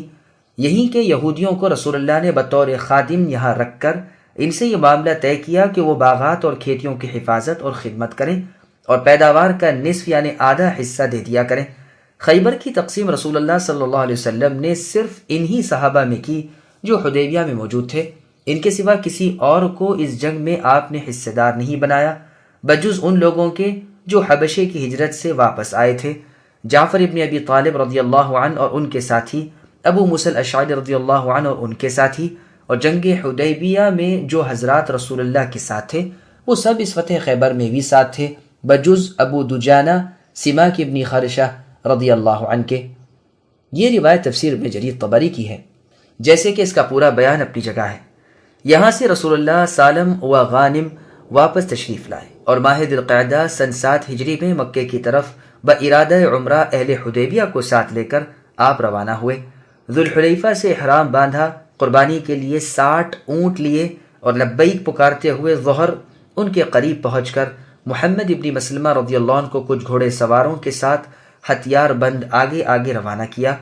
اس سے مشرکین کے اوثان خطا ہو گئے اور مارے رعب کے ان کے کلیجے اچھلنے لگے۔ انہیں خیال گزرا کہ یہ تو پوری تیاری اور کامل ساز و سامان کے ساتھ آئے ہیں، تو ضرور لڑائی کے ارادے سے ہی آئے ہیں۔ انہوں نے شرط توڑ دی کہ 10 سال تک کوئی لڑائی نہ ہوگی۔ چنانچہ یہ لوگ دوڑے ہوئے مکے گئے اور اہل مکہ کو اس کی اطلاع دی۔ رسول اللہ جب مر الظہر ان میں پہنچے، جہاں سے کعبے کی بت دکھائی دیتے تھے، تو آپ نے تمام نیزے، بھالے، تیر کمان بطن یاجج میں بھیج دیے۔ مطابق شرط صرف تلواریں پاس رکھ لیں، اور وہ بھی میان میں تھی۔ ابھی رسول اللہ راستے میں ہی تھے جو قریش کا بھیجا ہوا آدمی مکرز ابن حفص آیا اور کہنے لگا محمد آپ کی عادت تو عہد توڑنے کی نہیں۔ رسول اللہ نے پوچھا کیا بات ہے؟ وہ کہنے لگا کہ آپ تیر اور نیزے لے کر آ رہے ہیں۔ رسول اللہ نے فرمایا نہیں، ہم نے تو وہ سب یا جج بھیج دیے۔ اس نے کہا یہی ہمیں آپ کی ذات سے امید تھی، آپ ہمیشہ سے بھلائی، نیکی اور وفاداری کرنے والے ہیں۔ سرداران کفار تو بوجہ غیظ و غضب اور رنج و غم کے شہر سے باہر چلے گئے، کیونکہ وہ تو آپ کو اور آپ کے اصحاب کو دیکھنا بھی نہیں چاہتے تھے، اور جو لوگ مکے میں رہ گئے تھے وہ سب مرد، عورت، بچے تمام راستوں پر اور کوٹھوں پر اور چھتوں کھڑے ہو گئے، اور ایک استعجاب کی نظر سے اس مخلص گروہ کو، اس پاک لشکر کو، اس الہی فوج کو دیکھ رہے تھے۔ رسول اللہ نے قربانی کے جانور ذی طوا میں بھیج دیے تھے۔ خود آپ اپنی مشہور اونٹنی قصوہ پر سوار تھے، آگے آگے آپ کے اصحاب تھے، جو برابر لبیک پکار رہے تھے۔ عبداللہ بن رواحہ انصاری رضی اللہ عنہ آپ کی اونٹنی کی نکیل تھامے ہوئے تھے اور یہ اشعار پڑھے: بسم الذی لا دین الا دینہ، بسم الذی محمد رسولہ، خلوا بنی الکفار عن سبیلہ، اليوم نضربکم علی تأویلہ، کما ضربناکم علی تنزیلہ، ضربا یزیل الہام عن مقیلہ، ویذہل الخلیل عن خلیلہ، قد انزل الرحمن فی تنزیلہ، فی صحف تتلی علی رسولہ، بأن خیر القتل فی سبیلہ، یا رب انی مؤمن بقیلہ۔ یعنی اس اللہ تعالیٰ کے بابرکت نام سے جس کے دین کے سوا اور کوئی دین قابل قبول نہیں، اس اللہ کے نام سے جس کے رسول محمد صلی اللہ علیہ وسلم ہے، اے کافروں کے بچوں، رسول اللہ کے راستے سے ہٹ جاؤ۔ آج ہم تمہیں آپ کے لوٹنے پر بھی ویسا ہی ماریں گے جیسا کہ آپ کے آنے پر مارا تھا، وہ مار جو دماغ یا کھوپڑی کو اس کے ٹھکانے سے ہٹا دے اور دوست کو دوست سے بھلا دے۔ اللہ تعالیٰ رحم والے نے اپنی وحی میں نازل فرمایا ہے جو ان صحیفوں میں محفوظ ہے، جو اللہ کے رسول کے سامنے تلاوت کیے جاتے ہیں، کہ سب سے بہتر موت شہادت کی موت ہے جو اللہ کی راہ میں ہو۔ اے میرے پروردگار، میں اس بات پر یقین رکھتا ہوں اور ایمان لا چکا ہوں۔ بعض روایتوں میں الفاظ میں کچھ ہیر پھیر بھی ہے۔ مسند احمد میں ہے کہ اس عمرے کے سفر میں جب رسول اللہ مرۃ ظہران میں پہنچے تو صحابہ رضی اللہ عنہم نے سنا کہ اہل مکہ کہتے ہیں یہ لوگ بوجہ لاغری اور کمزوری کے اٹھ بیٹھ نہیں سکتے۔ یہ سن کر صحابہ رسول اللہ صلی اللہ علیہ وسلم کے پاس آئے اور کہا اگر آپ اجازت دیں تو ہم اپنی سواریوں کے چند جانور ذبح کر لیں، ان کا گوشت کھائیں اور شوربا پئیں اور تازہ دم ہو کر مکے میں جائیں۔ رسول اللہ نے فرمایا نہیں، ایسا نہ کرو، تمہارے پاس جو کھانا ہو اسے جمع کرو۔ چنانچہ جمع کیا، دسترخوان بچھایا اور کھانے بیٹھے تو رسول اللہ کی دعا کی وجہ سے کھانے میں اتنی برکت ہوئی کہ سب نے کھا پی لیا اور توشے دان بھر لیے۔ رسول اللہ مکہ مکرمہ میں آئے، سیدھے بیت اللہ گئے، قریشی حتیم کی طرف بیٹھے ہوئے تھے۔ رسول اللہ نے چادر کے پلے دائیں بغل کے نیچے سے نکال کر بائیں کندھے پر ڈال لیے اور اصحاب رسول سے فرمایا یہ لوگ تم میں سستی اور لاغری محسوس نہ کریں۔ اب آپ نے رکن کو بوسہ دے کر دوڑنے کی سی چال سے طواف شروع کیا۔ جب رکن یمانی کے پاس پہنچے جہاں قریش کی نظریں نہیں پڑتی تھیں تو وہاں سے آہستہ آہستہ چل کر حجر اسود پہنچے۔ قریش کہنے لگے تم لوگ تو ہرنوں کی طرح چوکڑیاں بھر رہے ہو، گویا چلنا تمہیں پسند ہی نہیں۔ 3 مرتبہ تو آپ اسی طرح ہلکی دوڑ کی سی چال حجر اسود سے رکن یمانی تک چلتے رہے، 3 پھیرے اسی طرح کیے، چنانچہ یہی مسنون طریقہ ہے۔ ایک روایت میں ہے کہ رسول اللہ نے حجۃ الوداع میں بھی اسی طرح طواف کے 3 پھیروں میں رمل کیا، یعنی دل کی چال چلے۔ بخاری اور مسلم میں ہے کہ اصحاب رسول کے لیے مدینے کی آب و ہوا شروع میں کچھ ناموافق پڑی تھی اور بخار کی وجہ سے یہ کچھ لاغر ہو گئے تھے۔ جب رسول اللہ مکہ پہنچے تو مشرکین مکہ نے کہا یہ لوگ جو آ رہے ہیں انہیں مدینے کے بخار نے کمزور اور سست کر دیا ہے۔ اللہ تعالیٰ نے مشرکین کے اس کلام کی خبر رسول اللہ کو دے دی۔ مشرکین حتیم کے پاس بیٹھے ہوئے تھے۔ رسول اللہ نے اپنے اصحاب کو حکم دیا کہ وہ حجر اسود سے لے کر رکن یمانی تک طواف کے 3 پہلے پھیروں میں دل کی چال چلیں اور رکن یمانی سے حجر اسود تک جہاں جانے کے بعد مشرکین کی نگاہیں نہیں پڑتی تھیں وہاں اپنی چال چلیں۔ پورے 7 پھیروں میں رمل کرنے کو نہ کہنا یہ صرف بطور رحم کے تھا۔ مشرکوں نے جب دیکھا کہ یہ تو سب کے سب کود کر پھرتی اور چستی سے طواف کر رہے ہیں تو آپس میں کہنے لگے کیوں جی، انہی کی نسبت اڑا رکھا تھا کہ مدینے کے بخار نے انہیں سست و لاغر کر دیا ہے، یہ لوگ تو فلاں اور فلاں سے بھی زیادہ چست و چالاک ہیں۔ ایک روایت میں ہے رسول اللہ صلی اللہ علیہ وسلم ذوالقعدہ کی 4 تاریخ کو مکہ مکرمہ پہنچ گئے تھے، اور روایت میں ہے کہ مشرکین اس وقت قعقاعان کی طرف تھے۔ رسول اللہ کا صفا مروہ کی طرف سعی کرنا بھی مشرکوں کو اپنی قوت دکھانے کے لیے تھا۔ ابن ابی اوفا رضی اللہ عنہ فرماتے ہیں اس دن ہم رسول اللہ پر چھائے ہوئے تھے اس لیے کہ کوئی مشرک یا کوئی ناسمجھ رسول اللہ کو کوئی ایذا نہ پہنچا سکے۔ بخاری میں ہے رسول اللہ صلی اللہ علیہ وسلم عمرے کے لیے نکلے لیکن کفار قریش نے راستہ روک لیا اور رسول اللہ کو بیت اللہ تک نہ جانے دیا۔ رسول اللہ نے وہیں قربانیاں کی اور وہیں یعنی حدیبیہ میں سر منڈوا لیا اور ان سے صلح کر لی، جس میں یہ طے ہوا کہ آپ اگلے سال عمرہ کریں گے، سوائے تلواروں کے اور کوئی ہتھیار اپنے ساتھ لے کر مکہ مکرمہ میں نہیں آئیں گے اور وہاں اتنی ہی مدت ٹھہریں گے جتنی اہل مکہ چاہیں۔ بس اگلے سال یہ سب اسی طرح آئے، 3 دن تک ٹھہرے، پھر مشرکین نے کہا اب آپ چلے جائیں، چنانچہ رسول اللہ وہاں سے واپس ہوئے۔ صحیح بخاری میں ہے کہ رسول اللہ صلی اللہ علیہ وسلم نے ذی قعدہ میں عمرہ کرنے کا ارادہ کیا، لیکن اہل مکہ حائل ہوئے، تو رسول اللہ نے ان سے یہ فیصلہ کیا کہ آپ صرف 3 دن ہی مکہ ٹھہریں گے۔ جب صلح نامہ لکھنے لگے تو لکھا یہ وہ ہے جس پر محمد رسول اللہ صلی اللہ علیہ وسلم نے صلح کی۔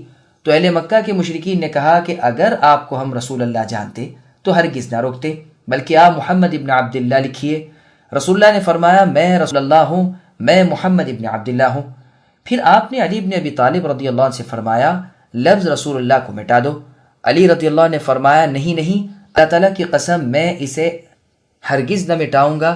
چنانچہ آپ نے صلح نامے کو اپنے ہاتھ میں لے کر باوجود اچھی طرح لکھنا نہ جاننے کے لکھا کہ یہ وہ ہے جس پر محمد ابن عبداللہ نے صلح کی، یہ کہ مکہ میں ہتھیار لے کر داخل نہ ہوں گے، صرف تلوار ہوگی اور وہ بھی میان میں، اور یہ کہ اہل مکہ میں سے جو آپ کے ساتھ جانا چاہے گا اسے آپ اپنے ساتھ نہیں لے جائیں گے، اور یہ کہ آپ کے ساتھیوں میں سے جو مکے میں رہنے کے ارادے سے ٹھہرنا چاہے گا آپ روکیں گے نہیں۔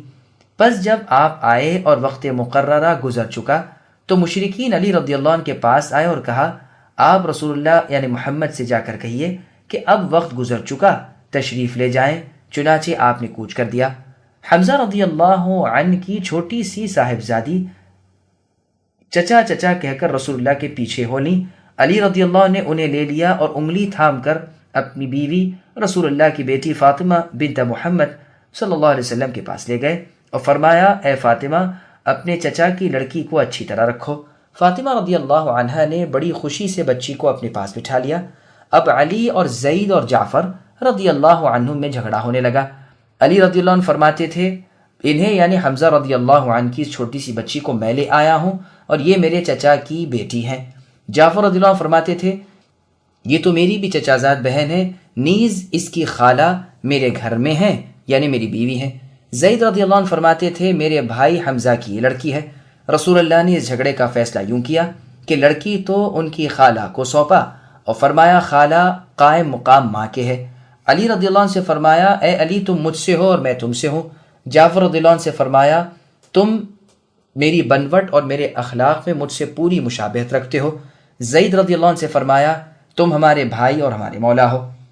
علی رضی اللہ عنہ نے کہا اللہ کے رسول آپ حمزہ رضی اللہ عنہ کی لڑکی سے نکاح کیوں نہیں کر لیتے؟ رسول اللہ نے فرمایا وہ میرے رضائی بھائی کی لڑکی ہے، یعنی حمزہ میرے رضائی بھائی بھی ہیں، اس لیے ان کی لڑکی سے نکاح جائز نہیں۔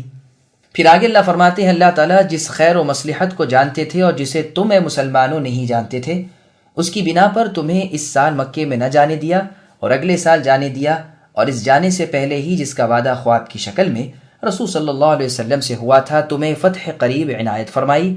یہ فتح وہ صلح ہے جو تمہاری اور تمہارے دشمنوں کے درمیان ہوئی۔ اس کے بعد اللہ تعالیٰ مومنوں کو خوشخبری سناتے ہیں کہ وہ اپنے رسول کو ان دشمنوں اور تمام دشمنوں پر فتح دیں گے۔ اللہ نے آپ کو علم نافع اور عمل صالح کے ساتھ بھیجا ہے۔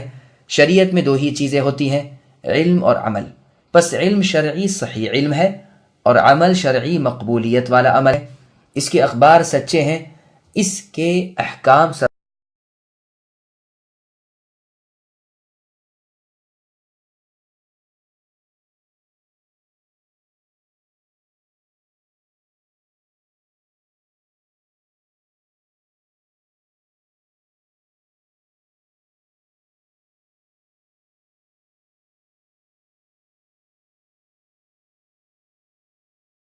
محمد رسول الله والذين معه أشداء على الكفار رحماء بينهم تراهم ركعا سجدا يبتغون فضلا من الله ورضوانا سيماهم في وجوههم من أثر السجود ذلك مثلهم في التوراة مثلهم في الإنجيل كزرع أخرج شطأه فآزره فاستغلظ فاستوى على سوقه يعجب الزراع ليغيظ بهم الكفار وعد الله الذين آمنوا وعملوا الصالحات منهم مغفرة وأجرا عظيما۔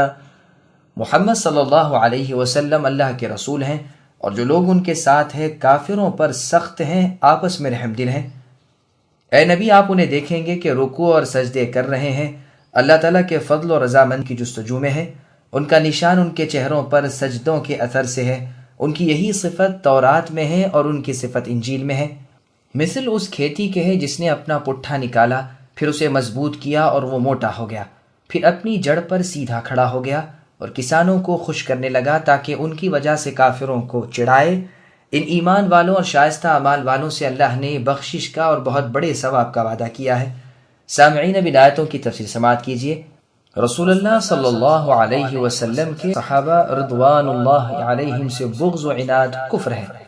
ان آیتوں میں پہلے نبی صلی اللہ علیہ وسلم کی صفت و ثنا بیان ہوئی ہے کہ رسول اللہ کے برحق رسول ہیں، پھر آپ کے صحابہ کی صفت و ثنا بیان ہو رہی ہے کہ وہ مخالفین پر سختی کرنے والے اور مسلمانوں پر نرمی کرنے والے ہیں، جیسے اللہ تعالیٰ نے سورہ مائدہ کی آیت نمبر 54 میں فرمایا اذلۃ علی المؤمنین اعزۃ علی الکافرین۔ یہ صحابہ کرام رضی اللہ عنہم ایمان والوں کے سامنے نرم، کفار کے مقابلے میں گرم۔ ہر مومن کی یہی شان ہونی چاہیے کہ وہ مومنوں سے خوش خلق اور متواضع رہے اور کفار پر سختی کرنے والا اور کفر سے ناخوش رہے۔ قرآن حکیم میں اللہ تعالیٰ سورہ توبہ کی آیت نمبر 123 میں فرماتے ہیں یا ایھا الذین آمنوا قاتلوا الذین یلونکم من الکفار ولیجدوا فیکم غلظہ، کہ اے ایمان والو اپنے پاس کے کافروں سے جہاد کرو، وہ تم میں سختی محسوس کریں۔ صحیح بخاری نیز صحیح مسلم وغیرہ میں رسول صلی اللہ علیہ وسلم کا فرمان ہے آپس کی محبت اور نرم دلی میں مومنوں کی مثال ایک جسم کی طرح ہے کہ اگر کسی ایک عضو یا جسم کے کسی ایک حصے میں بھی درد ہو تو سارا جسم بے قرار ہو جاتا ہے، کبھی بخار چڑھ آتا ہے، کبھی نیند اچاٹ ہو جاتی ہے۔ صحیح بخاری وغیرہ کی ایک اور روایت میں ہے رسول اللہ فرماتے ہیں مومن کے لیے مثل دیوار کے ہے جس کا ایک حصہ دوسرے حصے کو تقویت پہنچاتا اور مضبوط کرتا ہے۔ پھر رسول اللہ نے اپنے دونوں ہاتھوں کی نماز جو تمام اور تلاشی ہے، یہ اپنے اعمال کا بدلہ اللہ تعالیٰ سے چاہتے ہیں جو جنت ہے، اور اللہ تعالیٰ کے فضل سے انہیں ملے گی، اور اللہ تعالیٰ اپنی رضامندی بھی انہیں عطا فرمائیں گے جو بہت بڑی چیز ہے۔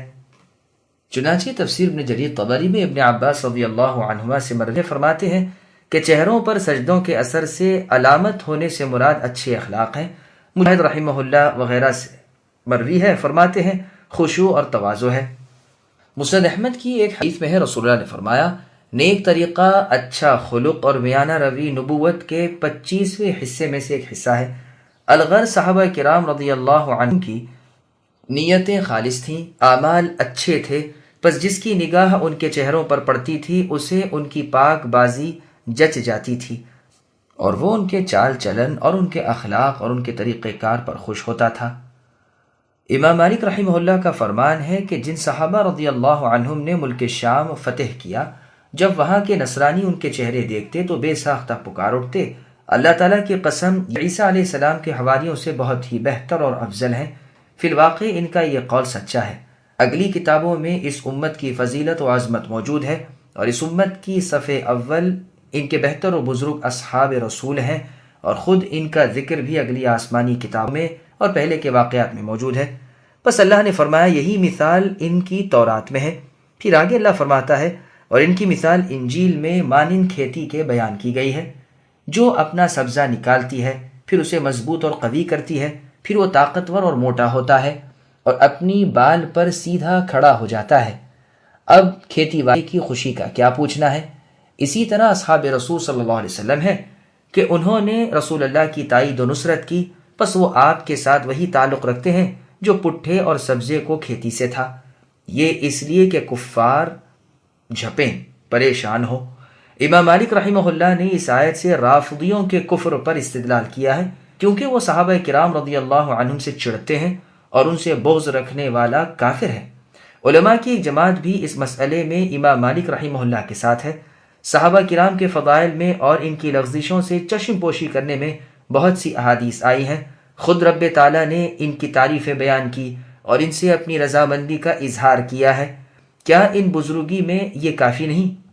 پھر آگے اللہ فرماتے ہیں ان ایمان والوں اور نیک اعمال والوں سے اللہ تعالیٰ کا وعدہ ہے کہ ان کے گناہ معاف اور ان کا اجر عظیم اور رزق کریم، ثواب جزیل اور بدلہ کبیر ثابت ہے۔ یاد رہے کہ منہم میں جو من ہے وہ یہاں بیان جنس کے لیے ہے۔ اللہ تعالیٰ کا یہ سچا اور اٹل وعدہ ہے جو نہ بدلے نہ خلاف ہو۔ ان کے قدم بقدم چلنے والے، ان کی روش پر کاربند ہونے والوں سے بھی اللہ تعالیٰ کا یہ وعدہ ثابت ہے۔ لیکن فضیلت اور سبقت اور کمال بزرگی جو ان صحابہ کرام رضی اللہ عنہم کو حاصل ہے، امت میں سے کسی کو